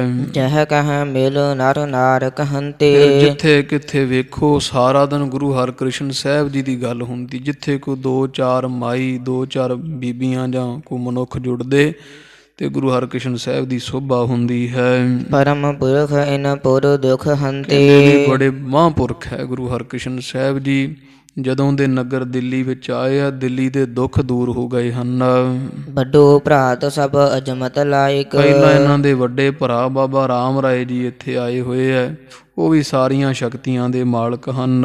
ਤਉ ਦਿਖਾਏ ਤੁਰਕ ਗਨ ਨਾਇਕ। ਪਰ ਉਹ ਬਾਬਾ ਰਾਮ ਰਾਏ ਜੀ ਕੋਲ ਸ਼ਕਤੀ ਤਾਂ ਬਹੁਤ ਹੈ, ਪਰ ਉਹ ਸ਼ਕਤੀ ਰੰਗਜੇਬ ਵਾਸਤੇ ਹੀ ਵਰਤਦਾ। ਇਹ ਦਿੱਲੀ ਦੀ ਸੰਗਤ ਕਹਿੰਦੀ ਹੈ ਵੀ ਬਾਬਾ ਰਾਮ ਰਾਏ ਜੀ ਕੋਲ ਵੀ ਸ਼ਕਤੀ ਦੀ ਥੋੜ ਨਹੀਂ, ਪਰ ਉਹ ਜਦੋਂ ਸ਼ਕਤੀ ਵਰਤੀ ਉਹ ਤਾਂ ਔਰੰਗਜ਼ੇਬ ਵਾਸਤੇ, ਵੀ ਉਹ ਔਰੰਗਜ਼ੇਬ ਨੂੰ ਸੁੱਖ ਦੇਣ ਵਾਸਤੇ, ਰਾਜਿਆਂ, ਬਾਦਸ਼ਾਹ, ਰਜਵਾੜਿਆਂ ਨੂੰ, ਵਜ਼ੀਰਾਂ ਨੂੰ ਸੁੱਖ ਦੇਣ ਵਾਸਤੇ ਬਾਬਾ ਰਾਮ ਰਾਏ ਸ਼ਕਤੀ ਦੀ ਵਰਤੋਂ ਕਰਦਾ ਹੈ। ਇਹ ਤੋ ਸਭ ਦੀਨਨ ਕੇ ਦਾਨੀ। ਪਰ ਇਹਨਾਂ ਦਾ ਸੁਭਾਅ ਹੋਰ ਹੈ। ਤਾਂ ਫਿਰ ਜਿਹੜੇ ਨਿਮਾਣੇ ਆ, ਕੋਈ ਚਲਾ ਜਾਵੇ ਇਹਨਾਂ ਦੇ ਘਰ, ਕੋਈ ਜੈਸਾ ਮਰਜ਼ੀ, ਕੋਈ ਚੋਰ ਜਾਵੇ, ਸਾਧ ਜਾਵੇ, ਠੱਗ ਜਾਵੇ, ਅਮੀਰ ਜਾਵੇ, ਗਰੀਬ ਜਾਵੇ, ਜੋ ਵੀ ਇਹਨਾਂ ਦੇ ਘਰ ਵਿੱਚ ਦੁਖੀ ਦੀਨ ਜਾਂਦਾ ਹੈ। ਦਰਸ਼ਨ ਦਿਖੇ ਦੁਖ ਦੁਖ ਹਾਨੀ। ਉਹ ਦਰਸ਼ਨ ਦੇ ਕੇ ਤੇ ਦੁੱਖ ਮਨ ਦੇ ਔਗਣ ਜਿਹੜੇ ਤੇ ਦੁੱਖ ਸਰੀਰ ਦੇ ਰੋਗ ਜਿਹੜੇ ਉਹ ਸਾਰੇ ਨਾਸ਼ ਕਰ ਦਿੰਦੇ ਆ। ਤੇ ਆਦਿਕ ਜਸ ਭਨਤ ਸੁਨਤ ਹੈ। ਇਸ ਤੋਂ ਆਦਿਕ ਸਾਧ ਸੰਗਤ ਜੀ, ਦਿੱਲੀ ਦੀਆਂ ਸੰਗਤਾਂ ਬਾਲਾ ਪ੍ਰੀਤਮ ਮਹਾਰਾਜ ਦੀ ਸੋਭਾ ਕਰਦੀਆਂ ਵੀ ਰਾਮ ਰਾਏ ਕੋਲ ਵੀ ਸ਼ਕਤੀ ਤਾਂ ਬਹੁਤ ਹੈ, ਪਰ ਰਾਮ ਰਾਏ ਜੀ ਔਰੰਗਜ਼ੇਬ ਵਾਸਤੇ ਵਰਤਦੇ ਹੈ, ਵੱਡਿਆਂ ਨੂੰ ਖੁਸ਼ ਕਰਦੇ ਹੈ। ਧੰਨ ਬਾਲਾ ਪ੍ਰੀਤਮ ਸਤਿਗੁਰੂ ਹਰਿਕ੍ਰਿਸ਼ਨ ਸਾਹਿਬ ਜੀ ਦੇ ਘਰ ਕੋਈ ਚਲਾ ਜਾਵੇ, ਕਬੀਰ ਜਿਹ ਦਰ ਆਵਤ ਜਾਤਿਆ ਹਟਕੈ ਨਾਹੀ ਕੋਏ, ਸੋ ਦਰ ਕੈਸੇ ਛੋਡੀਐ ਜੋ ਦਰ ਐਸਾ ਹੋਏ। ਇੱਥੇ ਸਭ ਜੋ ਆ ਗਿਆ ਸੀ, ਲਾਲ ਤੁਝ ਬਿਨ ਕੌਣ ਕਰੈ, ਗਰੀਬ ਨਿਵਾਜ ਗੁਸਈਆਂ ਮੇਰਾ, ਮੱਥ ਹੈ ਛਤਰ ਧਰੈ। ਸਾਰੇ ਨਿਮਾਣਿਆਂ ਦਾ ਮਾਣ ਰੱਖਦੇ ਹਨ। ਮਹਿਮਾ ਸਭ ਤੇ ਅਧਿਕ ਗੁਣਤ ਹੈ। ਇਸ ਤਰ੍ਹਾਂ ਸਾਰਿਆਂ ਤੋਂ ਵੱਡੀ ਵਡਿਆਈ ਮਹਿਮਾ ਸਾਰੀਆਂ ਸੰਗਤਾਂ ਦਿੱਲੀ ਦੀਆਂ ਗੁਰੂ ਹਰਿਕ੍ਰਿਸ਼ਨ ਸਾਹਿਬ ਦੀ ਜਾਣਦੀਆਂ ਕਰਦੀਆਂ ਹਨ। ਗੁਰ ਸਿਮਰੇ ਪੁਨ ਇੱਕ ਦਿਨ ਸਾਹੂ। ਇੱਦਾਂ ਸਾਧ ਸੰਗਤ ਜੀ, ਇੱਕ ਦਿਨ ਜਿਹੜਾ ਔਰੰਗਜ਼ੇਬ ਦੀ ਸਭਾ ਸੱਜੀ ਹੋਈ ਤੇ ਗੁਰੂ ਹਰਿਕ੍ਰਿਸ਼ਨ ਸਾਹਿਬ ਦੇ ਗੁਣਾਂ ਦੀ ਬੜੀ ਸੋਭਾ ਔਰੰਗਜ਼ੇਬ ਦੀ ਕਚਹਿਰੀ ਵਿੱਚ ਹੋ ਰਹੀ ਹੈ। ਕਰਤ ਬਾਰਤਾ ਲਾਪ ਜੇ ਪਾਹੂ। ਉੱਥੇ ਜਿੰਨੇ ਲੋਕ ਚੰਗੇ ਬੈਠੇ ਸਨ ਔਰੰਗਜ਼ੇਬ ਦੇ ਪਾਸ, ਵਜ਼ੀਰ, ਅਮੀਰ, ਉਹ ਸਾਰੇ ਗੁਰੂ ਹਰਿਕ੍ਰਿਸ਼ਨ ਸਾਹਿਬ ਮਹਾਰਾਜ ਦੀ ਬਾਬਤ ਵਿਚਾਰ ਵਟਾਂਦਰਾ ਗੱਲਾਂ ਕਰ ਰਹੇ ਹੈ। ਸੋ ਜਸ ਬਖਾਨਿਓ ਸਤਿਗੁਰ ਕੀਰਾ। ਉਹਨਾਂ ਨੇ ਗੁਰੂ ਹਰਿਕ੍ਰਿਸ਼ਨ ਸਾਹਿਬ ਦੀ ਵਡਿਆਈ ਕੀਤੀ ਹੈ ਇਸ ਔਰੰਗਜ਼ੇਬ ਬਾਦਸ਼ਾਹ ਦੇ ਕੋਲ। ਪੁਰ ਤੇ ਨਾਸ ਕੀਨ ਰੁਜ ਡੇਰਾ। ਤੇ ਬਾਦਸ਼ਾਹ ਸਲਾਮਤ ਜਦੋਂ ਦੇ ਗੁਰੂ ਹਰਿਰਾਏ ਸਾਹਿਬ ਦੇ ਛੋਟੇ ਸਾਹਿਬਜ਼ਾਦੇ ਗੁਰੂ ਹਰਿਕ੍ਰਿਸ਼ਨ ਸਾਹਿਬ ਸਤਿਗੁਰੂ ਜੀ ਦਿੱਲੀ ਆਏ ਹਨ, ਉਦੋਂ ਤੋਂ ਲੈ ਕੇ ਦਿੱਲੀ ਦੇ ਵਿੱਚ ਜਿਹੜੀਆਂ ਮੌਤਾਂ ਹੁੰਦੀਆਂ ਸਨ, ਜਿਵੇਂ ਬਿਮਾਰੀ, ਭਿਆਨਕ ਰੋਗਾਂ ਦੇ ਨਾਲ, ਉਹ ਘਟ ਗਈਆਂ ਬਾਦਸ਼ਾਹ। ਅਤੇ ਦਿੱਲੀ ਦੇ ਵਿੱਚ ਉਹ ਰੋਗਾਂ, ਕਿਉਂਕਿ ਸਰਕਾਰ ਕੋਲ ਰਿਪੋਰਟ ਹੁੰਦੀ ਆ, ਹੁਣ ਵੀ ਪਤਾ ਹੀ ਹੈ ਇਹਨਾਂ ਨੂੰ, ਕਰਨ ਭਾਵੇਂ ਕੱਖ ਨਾ, ਪਰ ਪਤਾ ਇਹਨਾਂ ਨੂੰ ਸਾਰਾ ਕੁਝ ਹੁੰਦਾ ਵੀ ਕਿਹੜੀ ਬਿਮਾਰੀ ਵੱਧ ਰਹੀ ਹੈ, ਕੀ ਹੋ ਰਿਹਾ, ਲੋਕ ਕਿਹਨਾਂ ਗੱਲਾਂ ਤੋਂ ਦੁਖੀ ਹੈ। ਤੋ ਇਹ ਸੁਣ ਕੇ ਔਰੰਗਜ਼ੇਬ ਨੂੰ ਜਿਹੜੇ ਹੈ ਇਹਦੇ ਨਾਲ ਦੇ ਅਮੀਰ ਵਜ਼ੀਰ ਉਹ ਦੱਸਦੇ ਵੀ ਨਗਰ ਦੇ ਵਿੱਚੋਂ ਦੁੱਖਾਂ ਰੋਗਾਂ ਦਾ ਡੇਰਾ ਜਿਹੜਾ ਨਾਸ਼ ਹੋ ਕਰ ਦਿੱਤਾ ਬਾਲਾ ਪ੍ਰੀਤਮ ਨੇ। ਮਹਾ ਗੰਭੀਰ ਧੀਰ ਸੁਖ ਸਾਗਰ। ਐ ਸੁਣੀਂਦਾ ਵੀ ਬੜੇ ਗੂੜ ਸਿਧਾਂਤ ਵਾਲੇ ਹੈ, ਜਿਨ੍ਹਾਂ ਦਾ ਸਿਧਾਂਤ ਬੜਾ ਗੂੜ ਹੈ, ਗੁੱਝਾ ਹੈ, ਤੇ ਧੀਰਜ ਤੇ ਸੁਖ ਦੇ ਬੜੇ ਸਮੁੰਦਰ ਹਨ। ਬੈ ਲਗ ਬੁੱਧੀ ਬ੍ਰਿਧ ਬੜ ਨਾਗਰ। ਤੇ ਬੈ ਉਮਰ ਜਿਹੜੀ ਲਗ ਛੋਟੀ ਹੈ, ਬੁੱਧੀ ਦੇ ਬ੍ਰਿਧ ਵੱਡੇ ਹੈ, ਵੱਡੇ ਨਾਗਰ ਵੱਡਿਆਂ ਤੋਂ ਵੱਡੇ ਹਨ। ਸਰਬ ਲੋਕ ਜਸ ਪਾਵਨ ਕਹਾ। ਤੇ ਸਾਰੇ ਸੰਸਾਰ ਦੇ ਵਿੱਚ ਜਿੰਨੇ ਲੋਕ ਹੈ ਸਭ ਇਹਨਾਂ ਦੇ ਵਡਿਆਈ ਪਵਿੱਤਰ ਵਡਿਆਈ ਨੂੰ ਕਹਿੰਦੇ ਆ, ਗਾਉਂਦੇ ਹਨ। ਧਨੀ ਰੰਕ ਜਿਨ ਕੋ ਸਮ ਅਹ। ਇਹ ਬਾਦਸ਼ਾਹ ਸਲਾਮਤ ਸ਼੍ਰੀ ਹਰਿਕ੍ਰਿਸ਼ਨ ਸਾਹਿਬ ਨੂੰ ਵੱਡੇ ਛੋਟੇ ਇੱਕੋ ਜਿਹੀ ਹੈ, ਉਹ ਨਹੀਂ ਵੇਂਦੇ ਅਮੀਰ ਕੌਣ ਹੈ ਗਰੀਬ ਕੌਣ ਹੈ। ਜਿਹੜੇ ਗਰੀਬ ਹੈ ਤੇ ਅਮੀਰ ਹੈ ਇਹਨਾਂ ਦੋਵਾਂ ਵਿੱਚ ਕੋਈ ਫਰਕ ਨਹੀਂ ਸਮਝਦੇ ਆ। ਇਤਨੇ ਮਹਿ ਜੇਠੋ ਗੁਰ ਤਾਤ। ਇਹ ਗੁਰੂ ਹਰਿਕ੍ਰਿਸ਼ਨ ਸਾਹਿਬ ਦੀ ਸੋਭਾ ਦਿੱਲੀ ਦਰਬਾਰ ਵਿੱਚ ਚੱਲ ਰਹੀ, ਔਰੰਗਜ਼ੇਬ ਸੁਣਦਾ ਹੈ। ਇੰਨੇ ਨੂੰ ਸਾਧ ਸੰਗਤ ਜੀ ਬਾਬਾ ਰਾਮ ਰਾਏ ਜੀ ਆਉਂਦੇ ਹੀ ਸੀ ਇੱਥੇ ਸਭਾ 'ਚ ਅਕਸਰ ਹੀ ਔਰੰਗਜ਼ੇਬ ਦੇ ਕੋਲ, ਤੇ ਗੁਰੂ ਹਰਿਕ੍ਰਿਸ਼ਨ ਸਾਹਿਬ ਦੀ ਸੋਭਾ ਕਰਨ ਇੱਥੇ ਔਰੰਗਜ਼ੇਬ ਦੇ ਕੋਲੇ ਦੇ ਵਜ਼ੀਰ ਇੰਨੇ ਨੂੰ ਬਾਬਾ ਰਾਮ ਰਾਏ ਜੀ ਵੀ ਆ ਗਏ ਹਨ। ਨਾਮ ਸੋ ਰਾਮ ਰਾਏ ਬਖਿਆਤ। ਜਿਨ੍ਹਾਂ ਦਾ ਨਾਮ ਪ੍ਰਗਟ ਬਾਬਾ ਰਾਮ ਰਾਏ ਹੈ, ਇਹਨਾਂ ਦੇ ਆਉਣ ਦਾ ਸਮਾਂ ਤੇ ਇਹ ਜਿੱਥੇ ਕਚਹਿਰੀ ਲੱਗੀ ਹੋਈ ਇੱਥੇ ਆਣ ਬੈਠੇ ਆ। ਸੁਨ ਸੁਨ ਅਨੁਜ ਸੁਜਾਸ ਸੁਖ ਨਾਹੀ। ਉਹ ਵਜ਼ੀਰ ਵਡਿਆਈ ਕਰਦੇ ਗੁਰੂ ਹਰਿਕ੍ਰਿਸ਼ਨ ਸਾਹਿਬ ਦੀ। ਇਹਨੂੰ ਇਹ ਬਾਬਾ ਰਾਮ ਰਾਏ ਜੀ ਦੇ ਅੰਦਰ ਜ਼ਹਿਰ ਵੱਧਦਾ ਵਡਿਆਈ ਸੁਣ ਕੇ। ਚੁੱਪ-ਚਾਪ ਸੁਣੀ ਤਾਂ ਜਾਂਦਾ ਹੈ ਪਰ ਬੜਾ ਦੁਖੀ ਹੁੰਦਾ ਹੈ। ਜਥਾ ਬਿਲੋਕ ਚੰਦਰ ਬ੍ਰਿਹ ਮਾਹੀ। ਕਵੀ ਰਾਜ ਕਹਿੰਦੇ ਵੀ ਜਿਵੇਂ ਜਿਹੜਾ ਕੋਈ ਵਿਰਹੋਂ ਦਾ ਮਾਰਿਆ ਹੈ ਉਹਨੂੰ ਚੰਦਰਮਾ ਨਹੀਂ ਨਾ ਚੰਗਾ ਲੱਗਦਾਗਾ, ਤੇ ਚੰਦ ਵੇਖ ਕੇ ਜਿਹੜੀ ਬਿਰਹਣੀਓ ਉਹਨੂੰ ਵਿਛੋੜੇ ਦਾ ਬੜਾ ਭਾਰੀ ਦੁੱਖ ਹੁੰਦਾ ਹੈ। ਸਭਾ ਮਝਾਰ ਆਈ ਸੁਹ ਗਇਓ। ਤੇ ਐਸਾ ਇਹ ਰਾਮ ਰਾਏ ਹੈ ਜਿਹਨੂੰ ਗੁਰੂ ਹਰਿਕ੍ਰਿਸ਼ਨ ਸਾਹਿਬ ਦੀ ਸੋਭਾ ਚੰਗੀ ਨਹੀਂ ਲੱਗਦੀ, ਇਹ ਸਭਾ ਦੇ ਵਿੱਚ ਆ ਬੈਠਾ ਹੈ। ਜਥਾ ਜੋਗ ਤਹ ਬੈਠਤ ਭਇਓ। ਜਿਹੋ ਜੀ ਥਾਂ ਜਿੱਥੇ ਬਹਿੰਦਾ ਸੀ ਰੋਜ਼ ਉੱਚੇ ਥਾਂ ਤੇ ਔਰੰਗਜ਼ੇਬ ਦੇ ਲਾਗੇ ਆਪਣੇ ਆਸਣ ਤੇ ਬੈਠ ਗਿਆ ਹੈ। ਅਨੁਜ ਪ੍ਰਸੰਗ ਸੁਨਿਓ ਜਸ ਕੇਰਾ। ਤੇ ਉਹ ਵਜ਼ੀਰ ਲੱਗੇ ਰਹੇ ਗੱਲਾਂ ਕਰਨ, ਤੇ ਜਿਵੇਂ ਜਿਵੇਂ ਉਹ ਵਜ਼ੀਰ ਗੱਲਾਂ ਕਰਦੇ ਆ ਬਾਲਾ ਪ੍ਰੀਤਮ ਦੀ ਸੋਭਾ ਹੁੰਦੀ ਹੈ ਸੁਣੀ ਜਾਂਦਾ ਹੈ। ਮਤ ਸਰ ਪਾਵਕ ਜਵਲਤ ਬਡੇਰਾ। ਇਹਦੇ ਅੰਦਰ ਈਰਖਾ ਦੀ ਅੱਗ ਲੱਗਦੀ, ਭਾਂਬੜ ਮਚਦੇ, ਮਨ ਸੜਦਾ ਹੈ। ਹਮ ਕੀਰਤ ਤੇ ਹੋਏ ਅਧਿਕਾਈ। ਤੇ ਇਹ ਸੋਚੀ ਪੈ ਗਿਆ ਉੱਥੇ ਬੈਠਾ ਬੈਠਾ। ਉਹ ਜਦੋਂ ਗੁਰੂ ਹਰਿਕ੍ਰਿਸ਼ਨ ਸਾਹਿਬ ਦੀ ਸੋਭਾ ਹੁੰਦੀ ਇਹ ਮਨ 'ਚ ਸੋਚਦਾ ਬਾਬਾ ਰਾਮ ਰਾਏ ਵੀ ਇਹ ਤਾਂ ਪਹਿਲਾਂ ਇੱਥੇ ਮੇਰੀ ਕਿੱਡੀ ਵਡਿਆਈ ਹੁੰਦੀ ਸੀ, ਮੇਰੀਆਂ ਹੀ ਗੱਲਾਂ ਹੁੰਦੀਆਂ ਸਨ। ਅਜੇ ਕੱਲ੍ਹ ਪਰਸੋਂ ਆਏ ਆ ਗੁਰੂ ਹਰਿਕ੍ਰਿਸ਼ਨ ਸਾਹਿਬ ਮੇਰੇ ਛੋਟੇ ਭਰਾ ਦਿੱਲੀ, ਮੇਰੀ ਥਾਂ ਤੇ ਹੁਣ ਇਹਨਾਂ ਦੀ ਵਡਿਆਈ ਹੋ ਰਹੀ ਹੈ। ਸੁਨਹ ਸਾਹੋ ਮੁਝ ਤੇ ਫਿਰ ਜਾਈ। ਤੇ ਇਹ ਨਾ ਹੋਵੇ ਵੀ ਵਜ਼ੀਰ ਇਹਦੀਆਂ ਗੱਲਾਂ ਕਰੀ ਜਾਣ ਗੁਰੂ ਹਰਿਕ੍ਰਿਸ਼ਨ ਸਾਹਿਬ ਦੀਆਂ ਤੇ ਬਾਦਸ਼ਾਹ ਮੇਥੋਂ ਮੂੰਹ ਮੋੜ ਲਵੇ। 13,000 ਰੁਪਈਆ ਰੋਜ਼ ਦਿੰਦਾ ਸੀ ਬਾਦਸ਼ਾਹ ਰਾਮ ਰਾਏ ਨੂੰ, ਤੇ ਹੋਰ ਬੜੇ ਤਰ੍ਹਾਂ ਦੀਆਂ ਸੁੱਖ ਸਹੂਲਤਾਂ ਸਨਗੀਆਂ ਨੇ ਰੱਖਿਆ ਰਿਹਾ। ਤੇ ਉਹ ਰਾਮ ਰਾਏ ਚੁੱਪ ਕਰਕੇ ਸੋਚੀ ਪਿਆ ਹੋਇਆ ਕਿ ਬਾਦਸ਼ਾਹ ਔਰੰਗਜ਼ੇਬ ਮੇਥੋਂ ਮੂੰਹ ਫੇਰ ਲਵੇਗਾ ਜੇ ਇੱਦਾਂ ਵਡਿਆਈ ਹੁੰਦੀ ਰਹੀ ਤਾਂ। ਹਟਿਓ ਨਾ ਆਵਨ ਤੇ ਚੱਲ ਆਇਓ। ਤੇ ਮਨ 'ਚ ਸੋਚਦੇ ਵੀ ਵੇਖੋ ਮੇਰੇ ਭਰਾ ਹਟੇ ਨਾ ਫਿਰ ਦਿੱਲੀ ਆਉਣ, ਸੱਦਿਆ ਤਾਂ ਆਪ ਹੀ। ਹੁਣ ਮਨ 'ਚ ਦੂਜੇ ਪਾਸੇ ਸੋਚਦਾ ਹੈ ਵੀ ਮੈਂ ਇੱਥੇ ਆਇਆ ਤੇ ਮੇਰੇ ਮਗਰ ਇੱਥੇ ਵੀ ਚੱਲ ਆਏ ਹਨ। ਗੁਰ ਗਾਦੀ ਪਾਏ ਨਾ ਤ੍ਰਿਪਤਾਇਓ। ਗੁਰਤਾ ਗੱਦੀ ਪਿਤਾ ਤੋਂ ਲੈ ਲਈ ਤੇ ਅਜੇ ਇਹਨਾਂ ਨੂੰ ਰੱਜ ਨਹੀਂ ਆਇਆ। ਅਜੇ ਵੀ ਹੋਰ ਜਿਹੜੀਆਂ ਮੇਰੀਆਂ ਸੰਗਤਾਂ ਨੇ ਉਹਨਾਂ ਨੂੰ ਵੀ ਆਪਦੇ ਮਗਰ ਲਾਉਣ ਦਿੱਲੀ ਆ ਗਏ। ਗੁਰਤਾ ਗੱਦੀ ਵੀ ਲੈ ਲਈ, ਅਜੇ ਵੀ ਇਹਨਾਂ ਦਾ ਢਿੱਡ ਨਹੀਂ ਭਰਿਆ ਹੈ। ਸ਼ਹੋ ਸਮੀਪ ਰਹਿਣ ਕੋ ਚਾਹਤ। ਮੈਨੂੰ ਲੱਗਦਾ ਹੈ ਵੀ ਹੁਣ ਗੁਰੂ ਹਰਿਕ੍ਰਿਸ਼ਨ ਸਾਹਿਬ ਮੇਰੇ ਭਰਾ ਛੋਟੇ ਬਾਦਸ਼ਾਹ ਔਰੰਗਜ਼ੇਬ ਦੇ ਕੋਲ ਰਹਿਣਾ ਚਾਹੁੰਦੇ ਹੈ। ਇਹਦੇ ਕੋਲ ਮੇਰੀ ਥਾਂ ਜਿੱਥੇ ਹੈ ਉਹ ਥਾਂ ਮੱਲਣ ਨੂੰ ਫਿਰਦੇ ਹਨ। ਲੈਨ ਵਡਾਈ ਦਰਬ ਉਮਾਹਤ। ਵੀ ਉਹ ਵਡਿਆਈ ਲੈਣਾ ਚਾਹੁੰਦੇ ਰਾਜ ਭਾਗ ਦੀ, ਦਿੱਲੀ ਦੇ ਸਰਕਾਰ ਦੀ, ਤੇ ਨਾਲੇ ਪੈਸਾ ਚਾਹੁੰਦੇ ਆ ਵੀ ਸਰਕਾਰ ਦੇ ਕੋਲੋਂ ਪੈਸਾ ਮਿਲਿਆ ਕਰੇਗਾ। ਮੁਝ ਸਮ ਹੋਏ ਕਿ ਹੋਏ ਅਧਿਕਾਈ। ਤੇ ਉਹਨਾਂ ਕੋਲ ਗੁਰਤਾ ਗੱਦੀ ਵੀ ਹੈ, ਕੀ ਪਤਾ ਮੇਰੇ ਬਰਾਬਰੀ ਹੋ ਜਾਵੇ ਗੁਰੂ ਹਰਿਕ੍ਰਿਸ਼ਨ ਸਾਹਿਬ ਦੀ ਵਡਿਆਈ ਦਿੱਲੀ 'ਚ। ਇਹ ਵੀ ਕੀ ਪਤਾ ਵੀ ਮੇਰੇ ਤੋਂ ਵੀ ਵੱਡੀ ਵਡਿਆਈ ਵੱਧ ਹੋ ਜਾਵੇਗੀ। ਕਰਾਮਾਤ ਕੁਛ ਦੇਹ ਦਿਖਾਈ। ਕਿਉਂਕਿ ਜੇ ਉਹਨਾਂ ਨੇ ਕੋਈ ਕਰਾਮਾਤ ਔਰੰਗਜ਼ੇਬ ਨੂੰ ਵਿਖਾ ਦਿੱਤੀ ਤਾਂ ਅਬਲੋ ਪੁਰ ਮਹਿ ਮਮ ਵਡਿਆਈ। ਤੇ ਮੇਰੀ ਤਾਂ ਵਡਿਆਈ ਨਹੀਂ ਰਹਿਣੀ। ਹੁਣ ਤੱਕ ਦਿੱਲੀ ਵਿੱਚ ਮੇਰੀ ਸੋਭਾ ਗਾਈ ਜਾਂਦੀ ਸੀ, ਮੇਰੀ ਬੜੀ ਵਡਿਆਈ ਹੁੰਦੀ ਸੀ। ਹੁਤੀ ਵਿਸਾਲ ਬਧਤ ਅਧਿਕਾਈ। ਦਿਨ ਬਰ ਦਿਨ ਵੱਧਦੀ ਜਾਂਦੀ ਸੀ ਮੇਰੀ ਵਡਿਆਈ, ਦਿੱਲੀ ਕੀ ਦਿੱਲੀ ਦੇ ਇਲਾਕੇ ਦੇ ਵਿੱਚ ਸਾਰੀ ਫੈਲ ਰਹੀ ਸੀ। ਤਿਹੁ ਰੋਕਨ ਕਹੁ ਇਹ ਚੱਲ ਤੇ ਆਏ। ਮੇਰੇ ਭਰਾ ਹੁਣ ਮੇਰੇ ਨਾਲ ਈਰਖਾ ਕਰਦੇ, ਤੇ ਰੋਗੀ ਕੇ ਭਾਣੇ ਸਭ ਰੋਗੀ, ਸੁਖੀ ਕੋ ਪੇਖੈ ਸਭ ਸੁਖੀਆ। ਜਿਹੜਾ ਮਨ ਦਾ ਕੋਈ ਰੋਗੀ ਉਹਨੂੰ ਸਾਰੇ ਉਹੋ ਜਿਹੇ ਦੀਦੇ ਆ, ਸੁਖੀਏ ਨੂੰ ਸਾਰੇ ਸੌਖੇ ਦੀਦੇ ਆ। ਤੇ ਇੱਦਾਂ ਸੋਚਦੇ ਬਾਬਾ ਰਾਮ ਰਾਏ ਵੀ ਹੁਣ ਤੱਕ ਮੇਰੀ ਕਿੰਨੀ ਵਡਿਆਈ ਸੀ ਦਿੱਲੀ ਇਲਾਕੇ ਨਗਰ ਵਿੱਚ, ਇਹਨਾਂ ਤੋਂ ਸਹਿਣ ਨਹੀਂ ਹੋਈ ਹਰਿਕ੍ਰਿਸ਼ਨ ਸਾਹਿਬ ਤੋਂ, ਤੇ ਉਹਨੂੰ ਰੋਕਣ ਵਾਸਤੇ, ਮੇਰੀ ਸੋਭਾ ਘਟਾਉਣ ਵਾਸਤੇ ਦਿੱਲੀ ਆ ਗਏ ਹਨ। ਆਪਣਾ ਪ੍ਰਭਾਵ ਬਿਲੰਦ ਦਿਖਾਏ। ਤਾਂ ਕਿ ਮੈਂ ਦਿੱਲੀ ਜਾ ਕੇ ਤੇ ਰਾਮ ਰਾਏ ਦੇ ਸਾਹਮਣੇ ਇਹਦੀਆਂ ਸੰਗਤਾਂ ਕੋਲ ਆਪਦਾ ਪ੍ਰਭਾਵ ਵਿਖਾਵਾਂ, ਸੰਗਤ ਆਪਦੇ ਮਗਰ ਲਾ ਲਵਾਂਗਾ। ਇਹ ਤੋ ਮੋਹ ਤੇ ਜਰੀ ਨ ਜਾਏ। ਤੇ ਮਨ 'ਚ ਹੀ ਸੋਚਦਾ ਔਰੰਗਜ਼ੇਬ ਦੇ ਕੋਲ ਬੈਠਾ ਵੀ ਇਹ ਤਾਂ ਨਹੀਂ ਮੈਂ ਜਰ ਸਕਦਾ, ਇਹ ਕੰਮ ਨਹੀਂ ਮੈਂ ਹੋਣ ਦਿਆਂਗਾ ਦਿੱਲੀ ਵਿੱਚ। ਦਹਿ ਸ਼ਰਾਪ ਦੇਹੋ ਬਿਨ ਤੇ ਸਾਏ। ਮੈਂ ਸ਼ਰਾਪ ਦੇ ਦਿਆਂਗਾ ਛੋਟੇ ਭਰਾਤਾ ਨੂੰ। ਮੈਨੂੰ ਵਾਰ ਹੈ ਗੁਰੂ ਹਰ ਰਾਏ ਸਾਹਿਬ ਦਾ ਵੀ ਜਿਹੜਾ ਬਚਨ ਕਹੋਗੇ ਤੁਹਾਡੀ ਰਸਨਾ ਤੇ ਵਸਾਂਗੇ। ਮੈਂ ਇਹਨਾਂ ਨੂੰ ਸ਼ਰਾਪ ਦਾ ਬਚਨ ਕਹਿ ਕੇ ਦੇ ਕੇ ਤੇ ਨਾਸ਼ ਕਰ ਦਿਆਂਗਾ।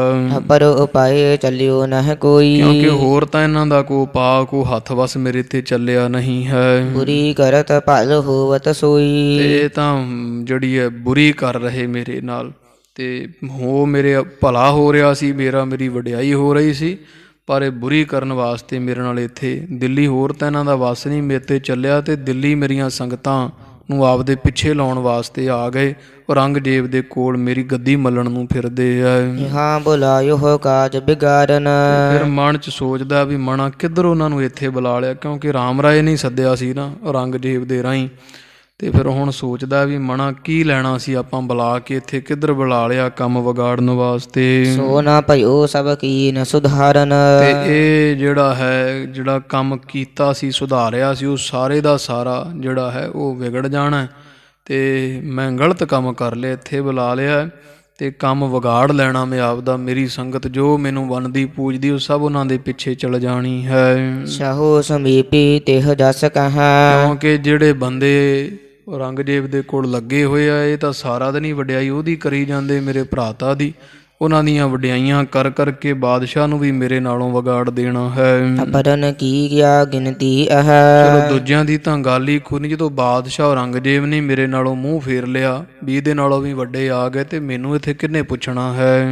ਮੁਝ ਤੇ ਕਰਹਿ ਵੱਡੋ ਅਧਿਕਾਰਾ। ਤੇ ਮੇਰੇ ਨਾਲੋਂ ਵੱਡਾ ਅਧਿਕਾਰ ਉਹਨਾਂ ਨੂੰ ਦੇ ਦੇਣਾ ਹੈ, ਰਾਜ ਭਾਗ ਮਾਣਿਆ ਕਰਨਗੇ। ਮਮ ਜਸ ਹੋਏ ਹੈ ਅਲਪ ਆਕਾਰਾ। ਮੇਰਾ ਜਸ ਘਟ ਜਾਣਾ, ਮੇਰੀ ਵਡਿਆਈ ਇੱਥੇ ਰਹਿਣੀ ਨਹੀਂ, ਮੇਰੇ ਪੱਲੇ ਕੱਖ ਨਹੀਂ ਰਹੇਗਾ। ਪਹਿਲਾਂ ਹੀ ਗੁਰੂ ਹਰ ਰਾਏ ਸਾਹਿਬ ਨੇ ਮੈਨੂੰ ਦੁਰਕਾਰਿਆ ਹੋਇਆ, ਤੇ ਮੈਂ ਦਿੱਲੀ ਆ ਗਿਆ, ਤੇ ਦਿੱਲੀ ਮੇਰੀ ਪੂਜਾ ਹੁੰਦੀ, ਉੱਥੇ ਹੁਣ ਇਹ ਆ ਗਏ ਆ, ਇਹਨਾਂ ਮੇਰੀ ਪੂਜਾ ਘਟਾ ਦੇਣੀ ਹੈ। ਸਿੱਖ ਸੰਗਤ ਫਿਰ ਜਾਵਹਿ ਸਾਰੇ। ਕਿਉਂਕਿ ਇਹਨਾਂ ਕੋਲ ਗੁਰੂ ਨਾਨਕ ਸਾਹਿਬ ਦੀ ਗੱਦੀ ਹੈ, ਜਿਸ ਕਰਕੇ ਸਾਰੀਆਂ ਸੰਗਤਾਂ ਪਲਟ ਜਾਣਗੀਆਂ, ਇਹਨਾਂ ਦੇ ਪਿੱਛੇ ਹੋ ਜਾਣਗੀਆਂ। ਦੇਖਾ ਦੇਖੀ ਆਪਨ ਮਝਾਰੇ। ਕਿਉਂਕਿ ਦੇਖਾ ਦੇਖੀ ਦੇ ਨਾਲ ਇੱਕ ਗਿਆ ਦੂਜਾ ਗਿਆ, ਇੱਕ ਦੂਜੇ ਨੂੰ ਵੇਖਦਿਆਂ ਹੋਇਆਂ। ਜਾਂ ਤੇ ਇਨ ਕੋ ਰਹਿਨ ਨਾ ਨੀਕੋ। ਸਾਰੀ ਸੰਗਤ ਚਲੀ ਜਾਣੀ ਇਹਨਾਂ ਦੇ ਮਗਰ।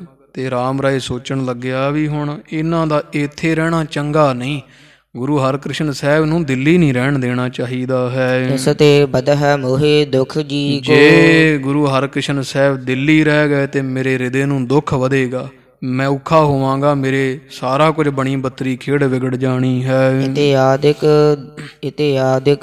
ਨਿਤ ਗਟੀ ਗਿਣੰਤਾ। ਇਸ ਤਰ੍ਹਾਂ ਸਾਧ ਸੰਗਤ ਦੀ ਰੋਜ਼ ਗਿਣਤੀਆਂ ਗਿਣਦਾ ਹੈ ਬਾਬਾ ਰਾਮ ਰਾਏ। ਜਦੋਂ ਸੋਭਾ ਹੁੰਦੀ ਨਾ ਗੁਰੂ ਹਰਿਕ੍ਰਿਸ਼ਨ ਸਾਹਿਬ ਦੀ ਸਭਾ ਦੇ ਵਿੱਚ, ਰੰਗੇ ਦੀ ਸਭਾ 'ਚ ਬਹਿੰਦਾ ਤਾਂ ਉੱਥੇ ਹੀ ਰੋਜ਼ ਸੁਣਦਾ ਹੈ ਤੇ ਬੜਾ ਦੁਖੀ ਹੁੰਦਾ ਹੈ। ਤਰ੍ਹਾਂ ਤਰ੍ਹਾਂ ਦੀਆਂ ਮਨ ਦੇ ਵਿੱਚ ਘਾੜਤਾਂ ਸਾਜ਼ਿਸ਼ਾਂ ਘੜਦਾ ਹੈ, ਗਿਣਤੀਆਂ ਗਿਣਦਾ ਹੈ। ਜਪ ਕੇ ਪੁਰ ਪ੍ਰਵੇਸ਼ੇ ਦੁਖ ਹੰਤਾ। ਜਦੋਂ ਦੇ ਗੁਰੂ ਹਰਿਕ੍ਰਿਸ਼ਨ ਸਾਹਿਬ ਜੀ ਦਿੱਲੀ ਆਏ ਆ ਨਾ, ਉਦੋਂ ਤੋਂ ਲੈ ਕੇ ਇਹ ਦੁਖੀ ਰਹਿੰਦਾ ਹੈ ਬਾਬਾ ਰਾਮ ਰਾਏ। ਕਿਉਂਕਿ ਬਾਲਾ ਪ੍ਰੀਤਮ ਸਾਰੀਆਂ ਸੰਗਤਾਂ ਦੇ ਦੁੱਖ ਕੱਟੀ ਤੁਰੇ ਜਾ ਰਹੇ। ਉਹ ਤਾਂ ਸੁਤੇ ਹੀ ਆ ਨਾ। ਸੂਰਜ ਨੂੰ ਜੇ ਕੋਈ ਆਖੇ ਵੀ ਸੂਰਜ ਕਿਸੇ ਦਾ ਹਨੇਰਾ ਦੂਰ ਕਰਦਾ, ਸੂਰਜ ਤਾਂ ਹੈ ਹੀ ਪ੍ਰਕਾਸ਼ ਦਾ ਮੁਜੱਸਮਾ, ਉੱਥੇ ਤਾਂ ਜੋ ਵੀ ਚੱਲ ਜਾਏਗਾ ਉਹ ਹਨੇਰਾ ਸੁਤੇ ਹੀ ਦੂਰ ਹੋ ਜਾਣਾ। ਗੁਰੂ ਹਰਿਕ੍ਰਿਸ਼ਨ ਸਾਹਿਬ ਤਾਂ ਹੈ ਹੀ ਸੁੱਖਾਂ ਦੀ ਰਾਸ। ਉਹ ਨਾਮ ਹੀ ਕੁਝ ਦੇਣ ਸਾਧ ਸੰਗਤ ਜੀ, ਤਾਂ ਵੀ ਸੁਤੇ ਸਿੱਧੀ ਦੀਪਕ ਜਲੇ ਅੰਧੇਰਾ ਜਾਏ। ਦੀਵੇ ਦਾ ਸੁਭਾਅ ਹੀ ਆ, ਦੀਵੇ ਨੂੰ ਕਹਿਣਾ ਨਹੀਂ ਪੈਂਦਾ, ਜਦੋਂ ਜਗ ਪੈਂਦਾ ਹਨੇਰਾ ਨਾਸ਼ ਹੋਣਾ ਹੀ ਹੋਣਾ, ਕਿਉਂਕਿ ਸੁਭਾਅ ਆ ਦੀਵੇ ਦਾ। ਇਸੇ ਤਰ੍ਹਾਂ ਬਾਲਾ ਪ੍ਰੀਤਮ ਦਾ ਸਰੂਪ ਸੁਭਾਅ ਹੀ ਐਸਾ ਹੈ, ਅਕਾਲ ਪੁਰਖ ਪਰਮੇਸ਼ਰ ਦਾ ਰੂਪ ਹਨਗੇ, ਤੇ ਅਕਾਲ ਪੁਰਖ ਪਰਮੇਸ਼ਰ ਸੁਖ ਸਰੂਪ ਹੈ। ਜਿੱਥੇ ਪਰਮੇਸ਼ਰ ਹੈ ਉੱਥੇ ਦੁੱਖ ਨਹੀਂ ਹੋ ਸਕਦਾ। ਮਹਾਰਾਜ ਨਹੀਂ ਕੁਝ ਕਰ ਰਹੇ ਗੁਰੂ ਹਰਿਕ੍ਰਿਸ਼ਨ ਸਾਹਿਬ ਜੀ ਸੁਤੇ ਹੀ, ਜਿਵੇਂ ਗੁਰੂ ਅਮਰਦਾਸ ਮਹਾਰਾਜ ਸੱਚੇ ਪਾਤਸ਼ਾਹ ਜੀ ਸਾਧ ਸੰਗਤ ਦੀ ਕਰਾਮਾਤ ਦਾ ਘਰ ਸਨ। ਜਦੋਂ ਗੁਰਤਾ ਗੱਦੀ ਨਹੀਂ ਵੀ ਸੈਨਾ ਮਿਲੀ ਸਤਿਗੁਰਾਂ ਨੂੰ ਅਜੇ, ਉਦੋਂ ਤੋਂ ਹੀ ਮਹਾਰਾਜ ਜਦੋਂ ਤੋਂ ਸੇਵਾ, ਕਿਉਂਕਿ 12 ਸਾਲ ਦੀ ਸੇਵਾ ਕੀਤੀ ਸੀ ਬਾਬਾ ਅਮਰਦਾਸ ਨੇ ਗਾਗਰ ਢੋਈ, ਅਤੇ ਜਦੋਂ ਕੋਈ ਸੇਵਾ ਕਰਦਾ ਸਾਧ ਸੰਗਤ ਜੀ 18 9 ਨਿਧੀ 18 ਸਿੱਧੀ ਪਿੱਛੇ ਲੱਗੀਆਂ ਫਿਰ ਇਹ ਫਿਰ ਚੀਜ਼ਾਂ ਪਿੱਛੇ ਤੁਰ ਪੈਂਦੀਆਂ ਨੇ, ਕਿਉਂਕਿ ਅਕਾਲ ਪੁਰਖ ਪਰਮੇਸ਼ਰ ਦੀਆਂ ਬਣਾਈਆਂ ਜਿਹੜਾ ਉਹਦੇ ਨਾਲ ਸਿੱਧਾ ਹੋ ਗਿਆ, ਫਿਰ ਇਹ ਚੀਜ਼ਾਂ ਉਹਦੇ ਆਸਤੇ ਕੁਝ ਨਹੀਂ ਰਹਿ ਜਾਂਦੀਆਂ। ਸਿੱਖਾਂ ਸ਼ਿਕਾਇਤ ਕੀਤੀ ਗੁਰੂ ਅੰਗਦ ਦੇਵ ਮਹਾਰਾਜ ਬਾਬਾ ਅਮਰਦਾਸ ਜੀ ਨੂੰ ਰੋਕੋ, ਇਹ ਕਰਾਮਾਤ ਵਿਖਾਉਂਦੇ ਹੈ। ਅਤੇ ਗੁਰੂ ਅੰਗਦ ਦੇਵ ਮਹਾਰਾਜ ਨੇ ਆਖਿਆ ਵੀ ਭਾਈ ਪੁਰਖਾ ਬਾਬਾ ਅਮਰਦਾਸ ਜੀ ਤੁਸੀਂ ਨਾ ਕੋਈ ਬਚਨ ਕਰਿਆ ਕਰੋ, ਤੁਹਾਡਾ ਬਚਨ ਰਸਨਾ 'ਤੇ ਅਸੀਂ ਵਸਦੇ ਹਾਂ, ਤੁਹਾਡੀ ਸੇਵਾ ਸਿੱਧ ਕੀਤੀ ਹੋਈ ਹੈ, ਇਸ ਕਰਕੇ ਤੁਸੀਂ ਪਰਹੇਜ਼ ਕਰਨਾ ਵੀ ਨਿਰਲੇਪ ਹੀ ਰਹਿਣਾ, ਕੋਈ ਬਚਨ ਨਹੀਂ ਕਹਿਣਾ ਛੇਤੀ। ਚਲੋ ਮਹਾਰਾਜ ਕਹਿੰਦੇ ਜੀ 7 ਬਚਨ। ਇਸ ਤਰ੍ਹਾਂ ਕਹਿੰਦੇ ਇੱਕ ਵਾਰੀ ਗਾਗਰ ਭਰਨ ਵਾਸਤੇ ਮਹਾਰਾਜ ਜਾ ਰਹੇ ਸੀ, ਬਾਬਾ ਅਮਰਦਾਸ ਜੀ ਗੁਰਤਾ ਗੱਦੀ ਨਹੀਂ ਸੀ ਮਿਲੀ ਅਜੇ, ਅਤੇ ਜਿੱਥੇ ਸਾਧ ਸੰਗਤ ਜੀ ਇੱਧਰ ਮੱਝ 'ਚ ਮੇਰਾ ਖਿਆਲ ਭੈਰੋਵਾਲ ਪਿੰਡ ਪੈਂਦਾ, ਰਾਹ 'ਚ ਹੀ ਹੈ, ਉੱਥੇ ਦਮਦਮਾ ਸਾਹਿਬ ਦਾ ਸਥਾਨ ਵੀ ਬਣਿਆ ਹੋਇਆ। ਇੱਧਰ ਦੀ ਲੰਘਦੇ ਸਨ ਖਡੂਰ ਸਾਹਿਬ ਤੋਂ, ਜਦੋਂ ਗੋਇੰਦਵਾਲ ਗਾਗਰ ਲੈਣ ਆਉਣਾ, ਜਿੱਥੇ ਹੁਣ ਗੋਇੰਦਵਾਲ ਸਾਹਿਬ ਹੈ ਇੱਥੇ ਘਾਟ ਹੁੰਦਾ ਸੀ ਨੀਵਾਂ, ਅਤੇ ਇੱਥੋਂ ਹੀ ਗਾਗਰ ਭਰਦੇ ਸਨ ਬਾਬਾ ਅਮਰਦਾਸ ਜੀ ਗੁਰੂ ਅੰਗਦ ਦੇਵ ਦੇ ਇਸ਼ਨਾਨ ਵਾਸਤੇ। ਅਤੇ ਇੱਕ ਦਿਨ ਤੁਰੇ ਜਾਂਦਿਆਂ ਕੋਈ ਨਾ ਹੈ ਸੀ ਮਾਰਿਆ ਕਿਸੇ ਕਰਮਾਂ ਦਾ ਬਹੁਤ ਨਖਿੱਧ ਪਾਪੀ, ਅਤੇ ਉਹ ਮੁਸਲਮਾਨ ਸੀ ਅਤੇ ਮਰ ਗਿਆ ਸੀ ਬੜੇ ਸਮੇਂ ਪਹਿਲਾਂ, ਅਤੇ ਉਹ ਨੱਪਿਆ ਸੀ ਜਿੱਥੇ ਉਹ ਰੇਤਾ ਰੂਤਾ ਜੀ ਪਾਸੇ ਹੋ ਗਈ ਅਤੇ ਉਹਦੀ ਹੱਡੀ ਜੀ ਕਿਤੇ ਨੰਗੀ ਰਹਿ ਗਈ। ਜਦੋਂ ਗੁਰੂ ਅਮਰਦਾਸ ਲੰਘੇ ਉੱਥੋਂ, ਅਤੇ ਉਹ ਮਹਾਰਾਜ ਦੇ ਚਰਨ ਛੋਹ ਗਿਆ ਹੱਡੀ ਨਾਲ, ਉਸੇ ਦੀ ਨਾਲ ਜਿਹੜਾ ਕੋਈ ਮਰਿਆ ਸੀ ਖਰੇ ਕਦੋਂ ਦਾ। ਅਤੇ ਐਸੀ ਜਦੋਂ ਕਲਾ ਵਰਤੀ, ਅਤੇ ਉਹ ਕਵੀ ਰਾਜ ਨੇ ਪਿੱਛੇ ਪ੍ਰਸੰਗ ਲਿਖਿਆ, ਕਹਿੰਦੇ ਉਹ ਨਰਕ 'ਚ ਸੀ ਜਿਹਦਾ ਉਹ ਸਰੀਰ ਸੀ, ਅਤੇ ਗੁਰੂ ਅਮਰਦਾਸ ਮਹਾਰਾਜ ਦਾ ਚਰਨ ਲੱਗਦਿਆਂ ਹੀ ਉਹ ਤੁਰੰਤ ਪੁਨ੍ਹਾ ਫੇਰ ਜਿਹੜਾ ਆਤਮਾ ਸਰੂਪ ਹੋ ਕਰਕੇ ਇੱਥੇ ਜਿੱਥੇ ਹੱਡੀ ਲੱਗੀ ਮਹਾਰਾਜ ਦਾ ਚਰਨ ਲੱਗਾ ਹੱਡੀ ਨੂੰ, ਉੱਥੇ ਆਇਆ ਅਤੇ ਸਤਿਗੁਰੂ ਨੂੰ ਨਮਸਕਾਰ ਕੀਤੀ, ਮੱਥਾ ਟੇਕਿਆ, ਅਤੇ ਮੱਥਾ ਟੇਕ ਕੇ ਫਿਰ ਵਾਪਸ ਪੁਨ੍ਹਾ ਮੁੜ ਗਿਆ। ਉਹ ਜਿਹੜੇ ਕੁਝ ਸਿੱਖ ਵਹਿੰਦੇ ਸੀ ਉਹਨਾਂ ਫਿਰ ਸ਼ਿਕਾਇਤ ਕੀਤੀ ਗੁਰੂ ਅੰਗਦ ਦੇਵ ਮਹਾਰਾਜ ਵੇਖੋ ਹਟਦੇ ਨਹੀਂ ਕਰਾਮਾਤ ਵਿਖਾਉਣੋਂ, ਅੱਜ ਫਿਰ ਇਹਨਾਂ ਕਰਾਮਾਤ ਵਿਖਾਈ। ਗੁਰੂ ਅੰਗਦ ਦੇਵ ਮਹਾਰਾਜ ਨੇ ਸੱਦਿਆ ਬਾਬਾ ਰਾਮ ਅਮਰਦਾਸ ਮਹਾਰਾਜ ਨੂੰ, ਅਤੇ ਉਹ ਪੁੱਛਿਆ ਵੀ ਤੁਸੀਂ ਮੰਨਿਆ ਨਹੀਂ ਸਾਡਾ ਬਚਨ, ਫਿਰ ਕਰਾਮਾਤ ਵਿਖਾਈ। ਕਹਿੰਦੇ ਨਾ ਮਹਾਰਾਜ ਅਸੀਂ ਤਾਂ ਕੁਝ ਨਹੀਂ ਕੀਤਾ, ਸੁਭਾਇਕ ਤੁਰੇ ਜਾਂਦੇ ਸਾਂ। ਫਿਰ ਗੁਰੂ ਅੰਗਦ ਦੇਵ ਮਹਾਰਾਜ ਨੇ ਸਿੱਖਾਂ ਨੂੰ ਆਖਿਆ ਵੀ ਨਹੀਂ, ਇਹ ਗੁਰੂ ਅਮਰਦਾਸ ਕਰਾਮਾਤ ਦਾ ਹੀ ਸਰੂਪ ਹੈ, ਇਹ ਨਾਮ ਹੀ ਕਰਨੇ, ਇਹ ਸੁਤੇ ਸਿੱਧੀ ਵਰਤੇਗੀ ਇਹਨਾਂ ਦੇ ਸਰੀਰ ਤੋਂ ਕਰਾਮਾਤ। ਅਤੇ ਫਿਰ ਮਹਾਰਾਜ ਗੁਰੂ ਅੰਗਦ ਦੇਵ ਮਹਾਰਾਜ ਨੇ ਦੱਸਿਆ ਸਾਰੀ ਸੰਗਤ ਨੂੰ ਵੀ ਇਹ ਤੁਰੇ ਜਾਂਦਿਆਂ ਜਿਹੜੇ ਜਿਸ ਕਿਸੇ ਨਖਿੱਧ ਪਾਪੀ ਦੇ ਹੱਡ ਨੂੰ ਮਰੇ ਹੋਏ ਨੂੰ ਜਿਹਨੂੰ ਕਈ ਸਦੀਆਂ ਹੋ ਜਾਣ, ਉਹ ਪੈਰ ਵੀ ਲੱਗ ਜਾਵੇ, ਇਹਨਾਂ ਦਾ ਚਰਨ ਵੀ ਲੱਗ ਜਾਵੇ, ਉਹ ਵੀ ਨਰਕ 'ਚੋਂ ਨਿਕਲ ਕੇ ਅਤੇ ਸਵਰਗ ਨੂੰ ਆ ਜਾਂਦਾ। ਇਹ ਕਰਾਮਾਤ ਦਾ ਸਰੂਪ ਆ ਨੇ, ਨਾਮ ਹੀ ਕੁਝ ਕਰਨ ਅਤੇ ਸੁਤੇ ਸਿੱਧ ਕਰਾਮਾਤ ਵਰਤਿਆ ਕਰੇਗੀ। ਤੋ ਇੱਦਾਂ ਹੀ ਸੀ ਸਾਧ ਸੰਗਤ ਜੀ। ਗੁਰੂ ਅਮਰਦਾਸ ਮਹਾਰਾਜ 22 ਵਰ੍ਹੇ ਗੁਰਤਾ ਗੱਦੀ 'ਤੇ ਰਹੇ ਗੋਇੰਦਵਾਲ ਸਾਹਿਬ, 22 ਵਰ੍ਹੇ ਮੌਤ ਨਹੀਂ ਸੀ ਹੋਈ ਗੋਇੰਦਵਾਲ ਸਾਹਿਬ ਕੋਈ। ਇਹਦੀ ਗਵਾਹੀ ਗੁਰੂ ਗ੍ਰੰਥ ਸਾਹਿਬ ਦੀ ਬਾਣੀ ਭਰਦੀ, ਇਕੱਲਾ ਇਤਿਹਾਸ ਨਹੀਂ। ਭਗਤ ਜੱਲਣ ਜੀ ਭੱਟ ਕਹਿੰਦੇ ਆ, ਜੱਲਣ ਉਹਨਾਂ ਦਾ ਬਚਨ ਹੈ ਕਿ ਗੋਬਿੰਦਵਾਲ ਗੋਬਿੰਦਪੁਰੀ ਸਮ ਜੱਲਣ ਤੀਰ ਵਿਪਾਸ ਬਣਾਇਓ। ਬਿਆਸਾ ਦੇ ਕੰਢੇ 'ਤੇ ਐਸਾ ਤੀਰਥ ਸਵਰਗ ਬਣਾ ਦਿੱਤਾ ਗੁਰੂ ਅਮਰਦਾਸ ਮਹਾਰਾਜ ਨੇ। 22 ਵਰ੍ਹੇ ਮਹਾਰਾਜ ਰਹੇ ਗੁਰਤਾ ਗੱਦੀ 'ਤੇ 22 ਵਰ੍ਹੇ ਖਾਲਸਾ ਜੀ ਕੋਈ ਚੜ੍ਹਾਈ, ਬੰਦਾ ਤਾਂ ਦੂਰ ਦੀ ਗੱਲ, ਉੱਥੇ ਪੰਛੀ ਤੱਕ ਨਹੀਂ ਸੀ ਮਰਿਆ ਗੋਇੰਦਵਾਲ ਸਾਹਿਬ ਦੀ ਜੂਹ ਵਿੱਚ। ਇਹ ਇਤਿਹਾਸ ਦੀ ਸਾਖੀ ਉਗਾਹੀ ਹੈ। ਤੋ ਇਸ ਕਰਕੇ ਗੁਰੂ ਹਰਿਕ੍ਰਿਸ਼ਨ ਸਾਹਿਬ ਜੀ ਨਾਮ ਹੀ ਕੁਝ ਕਰਨ, ਮਹਾਰਾਜ ਦਾ ਸਰੂਪ ਹੀ ਸੁੱਖ ਸਰੂਪ ਹੈ। ਜਿਹੜਾ ਦਰਸ਼ਨ ਕਰ ਲੈਂਦਾ ਉਹਦਾ ਦੁੱਖ ਰੋਗ ਰਹਿੰਦਾ ਨਹੀਂ। ਪਰ ਇਹ ਹੁਣ ਰਾਮ ਰਾਏ ਦਾ ਕੋਈ ਕੀ ਕਰੇ, ਇਹਦੇ ਅੰਦਰ ਸਾੜ ਪੈਂਦਾ ਵੀ ਜਾਣ ਬੁੱਝ ਕੇ ਉਹ ਸਭ ਕੁਝ ਕਰਦੇ ਮੇਰੀ ਸ਼ੋਭਾ ਘਟਾ ਰਹੇ ਹਨ। ਸਮੀਪ ਸੁਨਤ ਜਸ ਸੁੰਦਰ। ਜਦੋਂ ਬਾਲਾ ਪ੍ਰੀਤਮ ਦੀ ਵਡਿਆਈ ਨੂੰ ਸੁਣਦਾ ਹੈ ਇਹ ਰਾਮ ਰਾਏ, ਜਦੋਂ ਔਰੰਗਜ਼ੇਬ ਦੇ ਕੋਲ ਸ਼ੋਭਾ ਹੁੰਦੀ ਹੈ, ਜਰ ਬਰ ਗਇਓ ਹਿਰਦੇ ਕੇ ਅੰਦਰ। ਇਹ ਸੜ ਗਿਆ ਹਿਰਦੇ ਕਰਕੇ, ਬੜਾ ਔਖਾ ਦੁਖੀ ਹੋਇਆ ਹੈ। ਕਹਿਣ ਲਗਿਓ ਸਭ ਸਭਾ ਮਝਾਰੀ। ਤੇ ਜਦੋਂ ਉਹਨਾਂ ਸ਼ੋਭਾ ਕੀਤੀ ਵਜ਼ੀਰਾਂ ਔਰੰਗਜ਼ੇਬ ਦੇ ਕੋਲ ਤੇ ਇਹ ਬੋਲਿਆ, ਰਾਮ ਰਾਏ ਸਭਾ ਵਿੱਚ ਬੋਲਿਆ ਹੈ। ਜਿਹ ਤੁਮ ਕੀਰਤ ਕਰਤ ਉਚਾਰੀ। ਕਿਉਂਕਿ ਸੰਗਤ ਜੀ ਇਹ ਸਿੱਧੀਆਂ ਰਿੱਧੀਆਂ ਹੈ ਸੀ ਇਹਦੇ ਰਾਮ ਰਾਏ ਕੋਲ, ਤੇ ਇਹਨੂੰ ਪਤਾ ਸੀ ਵੀ ਗੁਰੂ ਹਰਕ੍ਰਿਸ਼ਨ ਸਾਹਿਬ ਜੀ ਕਿਵੇਂ ਚੜ੍ਹਾਈ ਕਰਨਗੇ ਸੱਚਖੰਡ, ਇਹਨਾਂ ਨੇ ਕਿਹੜੇ ਤਰੀਕੇ ਨਾਲ ਜਾਣਾ, ਜਿਵੇਂ ਚੇਚਕ ਦਾ ਰੋਗ ਸਰੀਰ ਤੇ ਲੈ ਲੈਣਾ, ਇਹ ਪਤਾ ਸੀ ਇਹਨੂੰ ਸਾਰਾ, ਕਿਉਂਕਿ ਭਵਿੱਖਤ ਵਾਕ ਇਹਨੇ ਪੜ੍ਹੇ ਸਨ ਵੀ ਕੀ ਹੋਣ ਵਾਲਾ। ਹੋਰ ਕੋਈ ਐਸੀ ਗੱਲ ਨਹੀਂ ਸੀ ਵੀ ਮਹਾਰਾਜ ਨੂੰ ਸ਼ਰਾਪ ਦੇਣ ਜੋਗਾ ਨਹੀਂ ਸੀ ਵਿਚਾਰਾ ਇਹ। ਤੋ ਇੱਦਾਂ ਇਹ ਫਿਰ ਚੁਸਤੀ ਨਾਲ ਵੀ ਇਹ ਔਰੰਗਜ਼ੇਬ ਨੂੰ ਲੱਗੇਗਾ ਵੀ ਮੈਂ ਜਿਹੜਾ ਬਚਨ ਕਿਹਾ ਉਹ ਮੈਂ ਪੂਰਾ ਹੋ ਗਿਆ ਮੇਰਾ ਬਚਨ। ਇਹਨੇ ਫਿਰ ਪਹਿਲੇ ਜਿਵੇਂ ਉਹ ਕਾਹਨੇ ਨੇ ਕਿਹਾ ਸੀ ਗੁਰੂ ਅਰਜਨ ਦੇਵ ਮਹਾਰਾਜ ਨੂੰ ਵੀ ਤੁਸੀਂ ਮੇਰਾ ਨਰਾਦਰ ਕੀਤਾ ਤੇ ਤੱਤੀ ਤਵੀ ਤੇ ਬਹਿਣਾ ਪਏਗਾ, ਇੱਦਾਂ ਉਹ ਫਿਰ ਮਹਾਰਾਜ ਦੀ ਸੋਭਾ ਸੁਣ ਕੇ ਬੋਲਿਆ, ਕਹਿੰਦਾ ਔਰੰਗਜ਼ੇਬ ਇਹ ਤੇਰੇ ਵਜ਼ੀਰ ਜਿਸ ਦੀ ਕੀਰਤੀ ਬੜੀ ਕਰਦੇ ਆ, ਜਿਸ ਹਰਕ੍ਰਿਸ਼ਨ ਸਾਹਿਬ ਦੀ ਸੋਭਾ ਕਰ ਰਹੇ ਹਨ, ਬਾਲਕ ਬਹਿ ਮਹਿ ਬਿਗਨ ਬਿਸਾਲੇ। ਤੇ ਉਹਨਾਂ ਦੀ ਅਜੇ ਭੋਰਾ ਜਿੱਡੀ ਉਮਰ ਹੈ, 5.5-6 ਸਾਲ ਦੇ ਹੈ।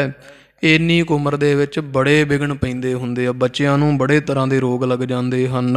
ਆਦ ਸੀਤਲਾ ਕਰਤੀ ਹੀ ਕਾਲੇ। ਕਿਉਂਕਿ ਸੀਤਲਾ ਵਰਗੇ ਰੋਗ ਆ ਜਾਂਦੇ ਆ, ਉਹ ਸਾਰਾ ਸਰੀਰ ਕਾਲਾ ਕਰ ਦਿੰਦੀ ਹੈ।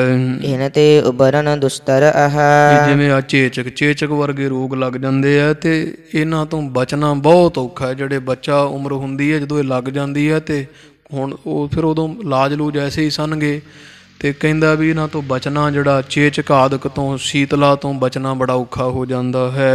ਵੱਡੇ ਹੋਣ ਪੁਨ ਪਾਛੇ ਲਹੈ। ਤੇ ਜੇ ਉਹਦੇ ਤੋਂ ਬਚ ਗਏ ਵੱਡੇ ਹੋਣਗੇ ਫਿਰ ਵੇਖਾਂਗੇ, ਵੀ ਜਦੋਂ ਵੱਡੇ ਹੋਣਗੇ ਵੇਖੀ ਜਾਏਗੀ। ਅਜੇ ਤਾਂ ਬੱਚੇ, ਅਜੇ ਤਾਂ ਬੜੇ ਨਾ ਤੇ ਹਨੇਰ ਝੁੱਲਣੇ, ਬੜੇ ਕਸ਼ਟ ਆਉਣੇ ਹਨ।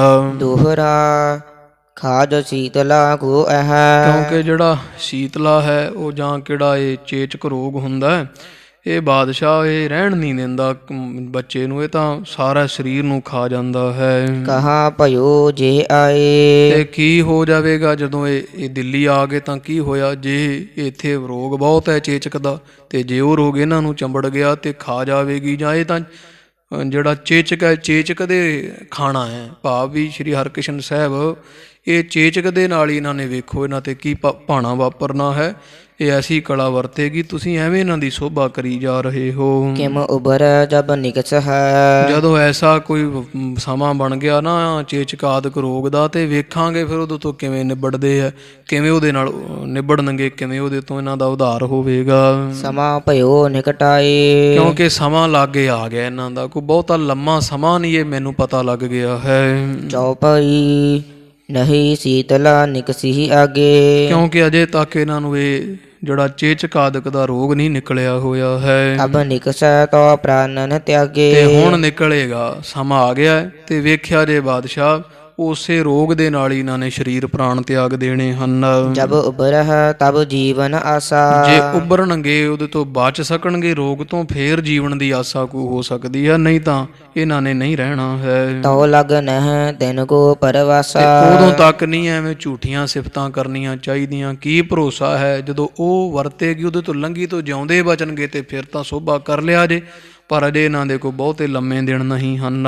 ਨੌਰੰਗ ਸਹਿਤ ਸੁਨਤ ਬਿਸਮਾਏ। ਜਦੋਂ ਹੁਣ ਇਹੋ ਜੀ ਭੈੜੀ ਜੀ ਗੱਲ ਸੁਣੀ, ਔਰੰਗਜ਼ੇਬ ਵੀ ਬਾਦਸ਼ਾਹ ਹੈ ਤੇ ਉਹਦੇ ਨਾਲ ਦੇ ਵਜ਼ੀਰਾਂ ਨੇ ਜਦੋਂ ਇਹਦੀ ਇਹੋ ਜੀ ਘਟੀਆ ਕਰਤੂਤ ਭੈੜੇ ਬਚਨ ਸੁਣੇ, ਵੀ ਭਰਾ ਛੋਟੇ ਦੇ ਬਾਬਤ ਇਹੋ ਜਿਹੀ ਮਨ 'ਚ ਸੋਚ ਰੱਖਦਾ, ਜਦੋਂ ਔਰੰਗਜ਼ੇਬ ਤੇ ਉਹਦੇ ਨਾਲ ਦੇ ਆਏ ਬਚਨ ਸੁਣੇ ਹਨ, ਦੁਆਸ ਅਨੁਜ ਸੋ ਸ਼ਰਾਪ ਅਲਾਏ। ਉਹ ਸਮਝ ਗਿਆ ਵੀ ਇਹ ਈਰਖਾ ਦੇ ਨਾਲ ਸੜੇ ਦੇ ਅੰਦਰ ਕੱਖ ਨਹੀਂ ਹੈ, ਈਰਖਾ ਤੋਂ ਬਿਨਾਂ ਹੋਰ ਕੁਝ ਨਹੀਂ, ਸੜਿਆ ਹੋਇਆ ਤੇ ਈਰਖਾ ਦੇ ਹੋਰ ਇਹਦਾ ਵਸ ਚੜਦਾ ਨਹੀਂ, ਤੇ ਇੱਥੇ ਬੈਠਾ ਜਿਹੜਾ ਬਦ ਸੀਸਾਂ ਦਿੰਦਾ, ਹੋਰ ਇਹਦੇ ਪੱਲੇ ਕੁਝ ਨਹੀਂ ਹੈ।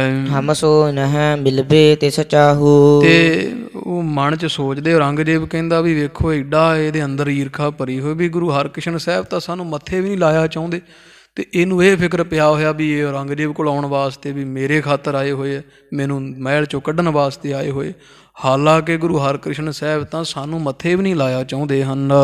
ਤਉ ਦੁਖ ਹੈ ਸੋਬਤ ਮਨ ਮਾਹੂ। ਤਾਂ ਵੀ ਵੇਖੋ ਇਹ ਰਾਮ ਰਾਏ ਦਾ ਮਨ ਦੁਖੀ ਹੋ ਰਿਹਾ ਤੇ ਬੜਾ ਔਖਾ ਹੋ ਰਿਹਾ ਹੈ। ਅਲਪ ਆਰ ਬਲ ਸੀਮਾ ਕਰਤ ਹੈ। ਜਿਨ੍ਹਾਂ ਦੀ ਉਮਰ ਬਹੁਤ ਥੋੜੀ ਬਾਲਾ ਪ੍ਰੀਤਮ ਦੀ, ਜਿਨ੍ਹਾਂ ਦਾ ਸੁਭਾਅ ਛਿਮਾ ਕਰਨਾ, ਵੇਖੋ ਇਹਨਾਂ ਦੇ ਸਾਰੇ ਔਗਣ ਵੇਖ ਕੇ ਉਹਨਾਂ ਨੇ ਇੱਕ ਵਾਰੀ ਅਜੇ ਵੀ ਤਾਂ ਨਹੀਂ ਆਏ ਕਚਹਿਰੀ ਵਿੱਚ ਵੀ ਰਾਮ ਰਾਏ ਦਾ ਸਤਿਕਾਰ ਨਹੀਂ ਰਹਿਣਾ। ਜੇ ਅਸੀਂ ਗੁਰਤਾ ਗੱਦੀ ਸਾਡੇ ਕੋਲ ਹੈ, ਜੇ ਅਸੀਂ ਆ ਗਏ ਤੇ ਸੰਗਤਾਂ ਸਾਨੂੰ ਮੱਥਾ ਟੇਕਣਗੀਆਂ, ਸਾਡੇ ਵੱਡੇ ਭਰਾ ਦੀ ਇੱਜ਼ਤ ਨਹੀਂ ਰਹਿਣੀ।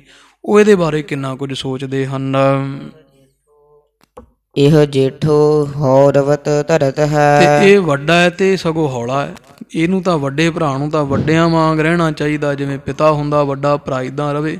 ਤੇ ਇਹ ਤਾਂ ਮਨ ਦਾ ਬਹੁਤ ਹੌਲਾ ਹੋਸ਼ਾਪਣ ਵਿਖਾਉਂਦਾ ਹੈ, ਤਰ੍ਹਾਂ ਤਰ੍ਹਾਂ ਦੀਆਂ ਬਦਸੀਸਾਂ ਪਿਆ ਦਿੰਦਾ ਹੈ। ਲਖੀ ਜਾਏ ਇਨ ਮਹਿ ਵਿਪਰੀਤ। ਇਹਨਾਂ ਦੋਹਾਂ ਵਿੱਚ ਗੁਣਾਂ ਦੀ ਉਲਟ ਹੈ। ਉਹ ਖਿਮਾ ਦੇ ਘਰ ਹੈ, ਦਇਆ ਕਰਦੇ, ਇਹਦੇ ਤੇ ਵੀ ਤਰਸ ਕਰ ਰਹੇ, ਔਗਣ ਨਹੀਂ ਵਹਿੰਦੇ।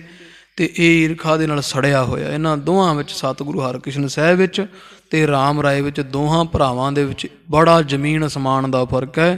ਦੋਹਾਂ ਦੇ ਗੁਣਾਂ ਵਿੱਚ ਬੜੀ ਵਿਰੋਧਤਾ ਹੈ।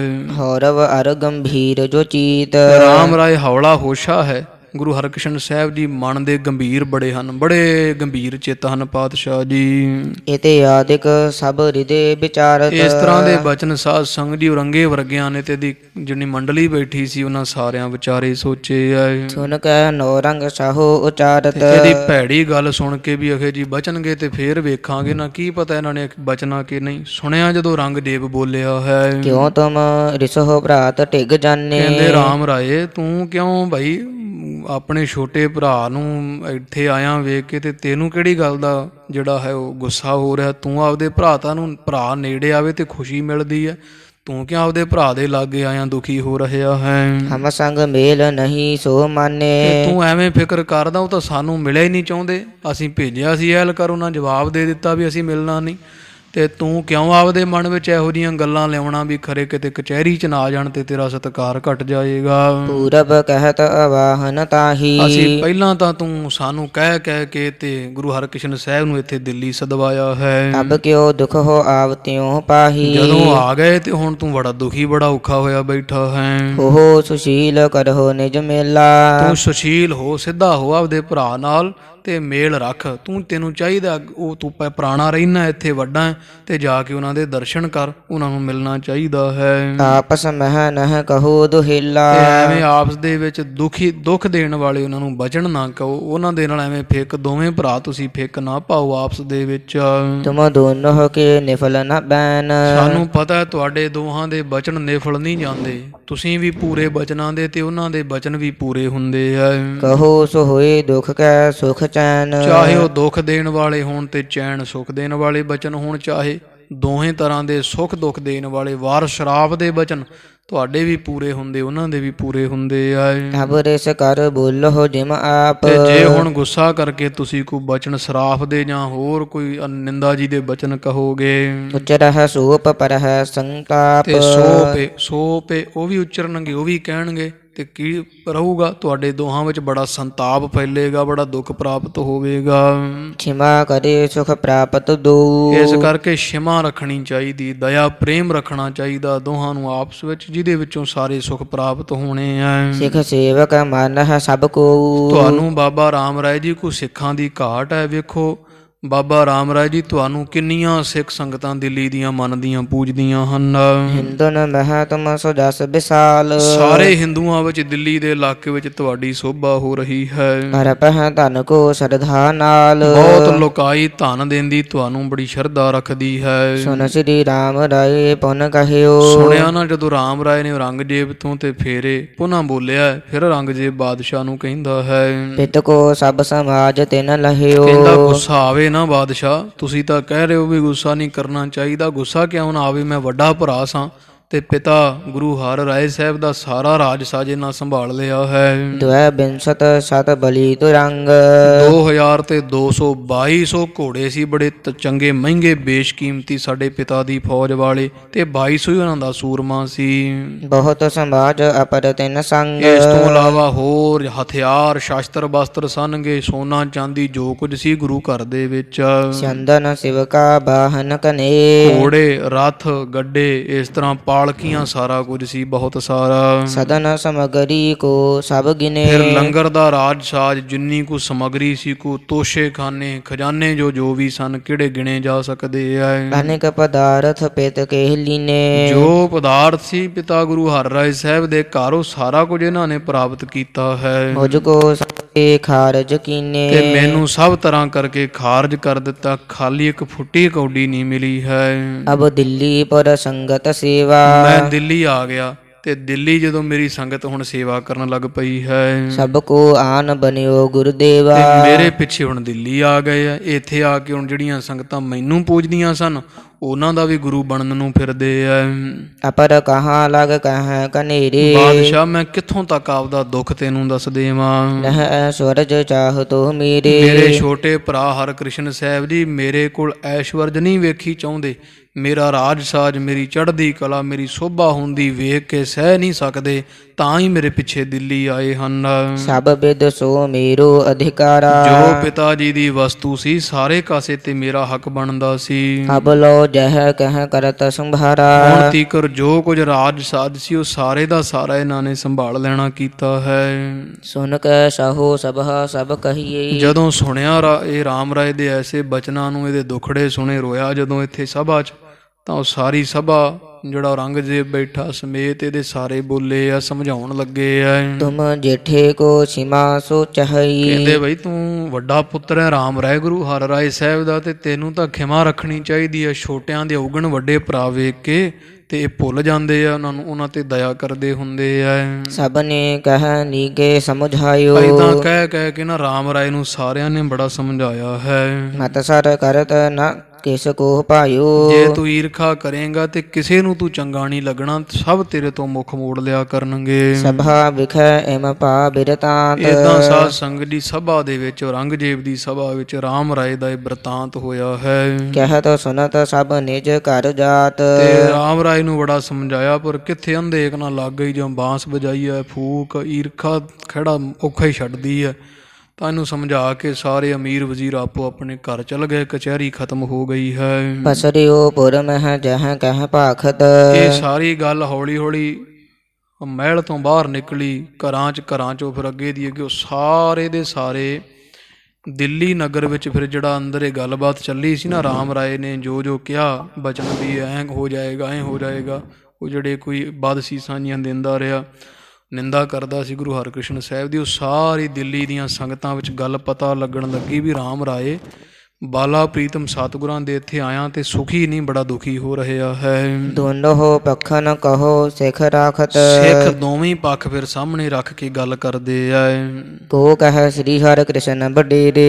ਸਿੱਖ ਕੁਝ ਇਹ ਕਹਿੰਦੇ ਵੀ ਜਿਹੜੀ ਸ੍ਰੀ ਗੁਰੂ ਹਰਕ੍ਰਿਸ਼ਨ ਸਾਹਿਬ ਦੀ ਉਮਰ ਦੇ ਨਿੱਕੇ ਆ ਇਹ ਰਾਮ ਰਾਏ ਨਾਲੋਂ, ਪਰ ਗੁਰੂ ਨਾਨਕ ਸਾਹਿਬ ਦੇ ਘਰ ਦੀ ਗੱਲਬਾਤ ਵੇਖੀ ਤੇ ਉਸ ਹਿਸਾਬ ਨਾਲ ਬੜੇ ਵੱਡੇ ਤੋਂ ਵਡੇਰੇ ਆ। ਚਿਤ ਗਾਦੀ ਪਰ ਗੁਣ ਬਹੁ ਤੇਰੇ। ਤਾਂ ਹੀ ਉਹਨਾਂ ਨੂੰ ਗੁਰਤਾ ਗੱਦੀ ਮਿਲੀ ਤੇ ਗੁਰਤਾ ਗੱਦੀ ਤੇ ਬੈਠੇ ਆ ਜਿਨ੍ਹਾਂ ਵਿੱਚ ਬੜੇ ਭਾਰੀ ਗੁਣ ਹਨ ਜੀ। ਸਿਮਾ ਆਦ ਤਿਨਹੂ ਮਹਿ ਪਈਅਤ। ਖਿਮਾ ਵਰਗੇ ਗੁਣ ਕਿਸੇ ਦਾ ਉਗਣ ਵੇਖ ਕੇ ਨਾ ਚਿਤਾਰਨਾ, ਇਹੋ ਜਿਹੇ ਸ਼ੁਭ ਗੁਣ ਉਹਨਾਂ ਦੇ ਵਿੱਚ ਪਾਏ ਜਾਂਦੇ, ਵੇਖੇ ਜਾਂਦੇ ਆ। ਕਰਾਮਾਤ ਮਹਿ ਅਧਿਕ ਲਖਈਅਤ। ਤੇ ਕਰਾਮਾਤ ਦੇ ਵਿੱਚ ਵੀ ਗੁਰੂ ਹਰਕ੍ਰਿਸ਼ਨ ਸਾਹਿਬ ਰਾਮ ਰਾਏ ਨੂੰ ਵਧੇਕ ਵੇਖੇ ਜਾਂਦੇ। ਸ਼ਕਤੀਆਂ ਵਿੱਚ ਵੀ ਵੱਡੇ ਪੂਰੇ ਹੈ ਤੇ ਗੁਣਾ ਕਰਕੇ ਵੀ ਬੜੇ ਵੱਡੇ ਹਨ। ਕੋ ਕਹਿ ਰਾਮ ਰਾਏ ਬੜ ਆਨੰਦ। ਕੋਈ ਇਹ ਗੱਲ ਕਹਿੰਦਾ ਹੈ ਦਿੱਲੀ ਦਾ ਸਿੱਖ ਵੀ ਨਹੀਂ, ਜਿਹੜੇ ਗੁਰੂ ਹਰ ਰਾਏ ਸਾਹਿਬ ਉਹਨਾਂ ਦੇ ਵੱਡੇ ਪੁੱਤਰ ਜੋ ਬਾਬਾ ਰਾਮ ਰਾਏ ਹਨ, ਕਰਾਮਾਤ ਦਿਖ ਰਾਏ ਬਿਲੰਦ। ਉਹ ਜਿਆਦੀ ਕਰਾਮਾਤ ਵਖਤ ਵੀ ਦੋ ਧੜੇ ਸਿੱਖਾਂ ਦੇ ਬਣ ਗਏ ਦਿੱਲੀ ਵਿੱਚ। ਕੁਝ ਗੁਰੂ ਹਰਕ੍ਰਿਸ਼ਨ ਸਾਹਿਬ ਮਹਾਰਾਜ ਦੇ ਚਰਨ ਦੇ ਪ੍ਰੇਮੀ ਹੋ ਗਏ, ਕੁਝ ਅਜੇ ਵੀ ਜਿਹੜੇ ਰਾਮ ਰਾਏ ਦੀ ਸੋਭਾ ਕਰਦੇ ਹਨ। ਇਤੇ ਆਦਿਕ ਸਿੱਖ ਝਗੜਾ ਪਾਈ। ਏਦਾਂ ਸਾਧ ਸੰਗਤ ਦੀ ਸਿੱਖਾਂ ਦੇ ਵਿੱਚ ਫਿਰ ਝਗੜਾ ਹੋਣ ਲੱਗ ਪਿਆ ਸੀਗਾ, ਬਹੁਤ ਭਾਰੀ। ਸਿੱਖਾਂ ਦੇ ਵਿੱਚ ਵੀ ਦਵੈਸ਼ ਪੈਦਾ ਹੋਣ ਲੱਗ ਪਈ। ਗੁਰੂ ਹਰਕ੍ਰਿਸ਼ਨ ਸਾਹਿਬ ਮਹਾਰਾਜ ਨੂੰ ਪ੍ਰੇਮ ਕਰਨ ਵਾਲੀਆਂ ਸੰਗਤਾਂ ਮਹਾਰਾਜ ਦੀ ਨਿੰਦਾ ਨਹੀਂ ਸੁਣ ਸਕਦੀਆਂ ਸੀ। ਰਾਮ ਰਾਈਏ ਦੇ ਸਿੱਖ ਜਿਹੜੇ ਸੀ ਉਹ ਗੁਰੂ ਘਰ ਦੀ ਨਿੰਦਾ ਕਰਨ ਲੱਗ ਪਏ ਆ। ਭਖ ਹੈ ਲਗਤਾ ਅਰ ਵਡਿਆਈ। ਉਹ ਗੁਰੂ ਹਰਕ੍ਰਿਸ਼ਨ ਸਾਹਿਬ ਜੀ ਦੀ ਲਗਤਾਰ ਨੀਵਾਂ ਬਚਨ ਕਰਦੇ, ਗੁਰੂ ਹਰਕ੍ਰਿਸ਼ਨ ਸਾਹਿਬ ਦੀ ਵਡਿਆਈ ਨਹੀਂ ਜਾਣਦੇ ਤੇ ਏਦਾਂ ਮਹਾਰਾਜ ਦੀ ਨਿੰਦਾ ਕਰਨ ਲੱਗੇ ਤੇ ਰਾਮ ਰਾਏ ਦੀ ਸੋਭਾ ਕਰਦੇ ਹਨ। ਤਉ ਗੁਰੂ ਹਰਕ੍ਰਿਸ਼ਨ ਮਹਾਨਾ। ਪਰ ਕਵੀ ਰਾਜ ਕਹਿੰਦੇ ਵੱਡਾ ਨਾ ਹੋਵੇ ਘਾਟ ਨਾ ਜਾਏ। ਉਹ ਪਰਮੇਸ਼ਰ ਤੋਂ ਵੱਡਾ ਕਹਿਣ ਨਾਲ ਵੱਡਾ ਨਹੀਂ ਹੋਣ ਲੱਗਾ, ਨਿੰਦਾ ਕਰਨ ਨਾਲੋਂ ਘਟਣ ਨਹੀਂ ਲੱਗਾ। ਧੰਨ ਗੁਰੂ ਹਰਕ੍ਰਿਸ਼ਨ ਸਾਹਿਬ ਜੀ ਤਾਂ ਹਰਕ੍ਰਿਸ਼ਨ ਸਾਹਿਬ ਜੀ ਹੈ, ਉਹਨਾਂ ਵਰਗਾ ਕੋਈ ਹੋਰ ਨਹੀਂ, ਉਹ ਤਾਂ ਮਹਾਨ ਤੋਂ ਮਹਾਨ ਹਨ। ਉਦੈ ਹੋਤ ਨਿਤ ਭਾਨ ਸਮਾਨਾ। ਜਿਵੇਂ ਸੂਰਜ ਚੜ੍ਹ, ਸੂਰਜ ਨੂੰ ਕੋਈ ਕਵੇ ਵੀ ਉਹ ਡੁੱਬ ਜਾਵੇ, ਮਰ ਜਾਵੇ, ਸੂਰਜ ਰਵੇ ਨਾ, ਉਹ ਸੂਰਜ ਦਾ ਕੀ, ਉਹ ਤਾਂ ਚੜ੍ਹ ਹੀ ਜਾਣਾ ਆਪਦੇ ਸਮੇਂ ਤੇ।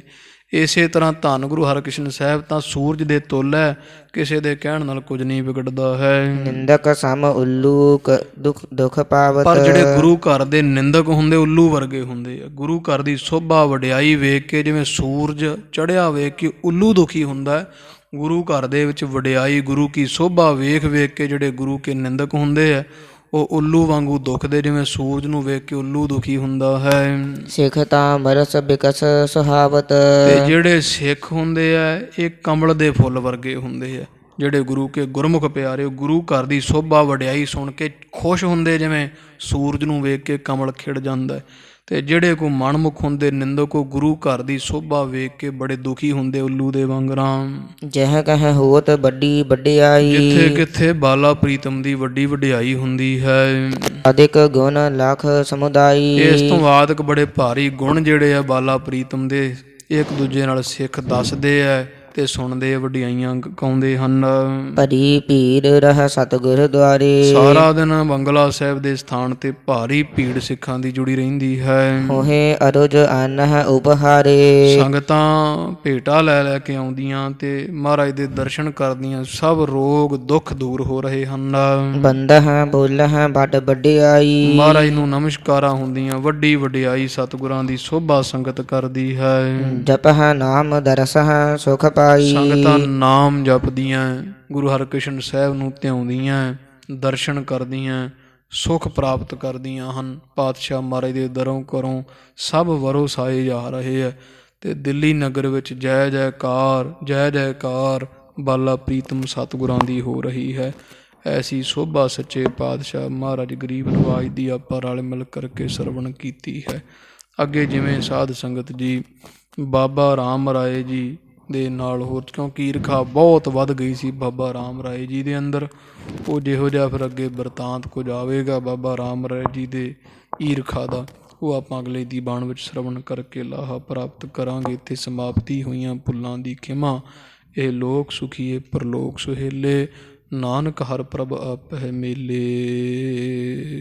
ਭਰੀ ਭੀੜ ਰਹਿ ਸਤਿਗੁਰ ਦੁਆਰੇ। ਹੋਏ ਅਰੁਜ ਅਨਹ ਉਪਹਾਰੇ। ਬੰਦਹ ਬੋਲਹ ਬੜ ਵਡਿਆਈ।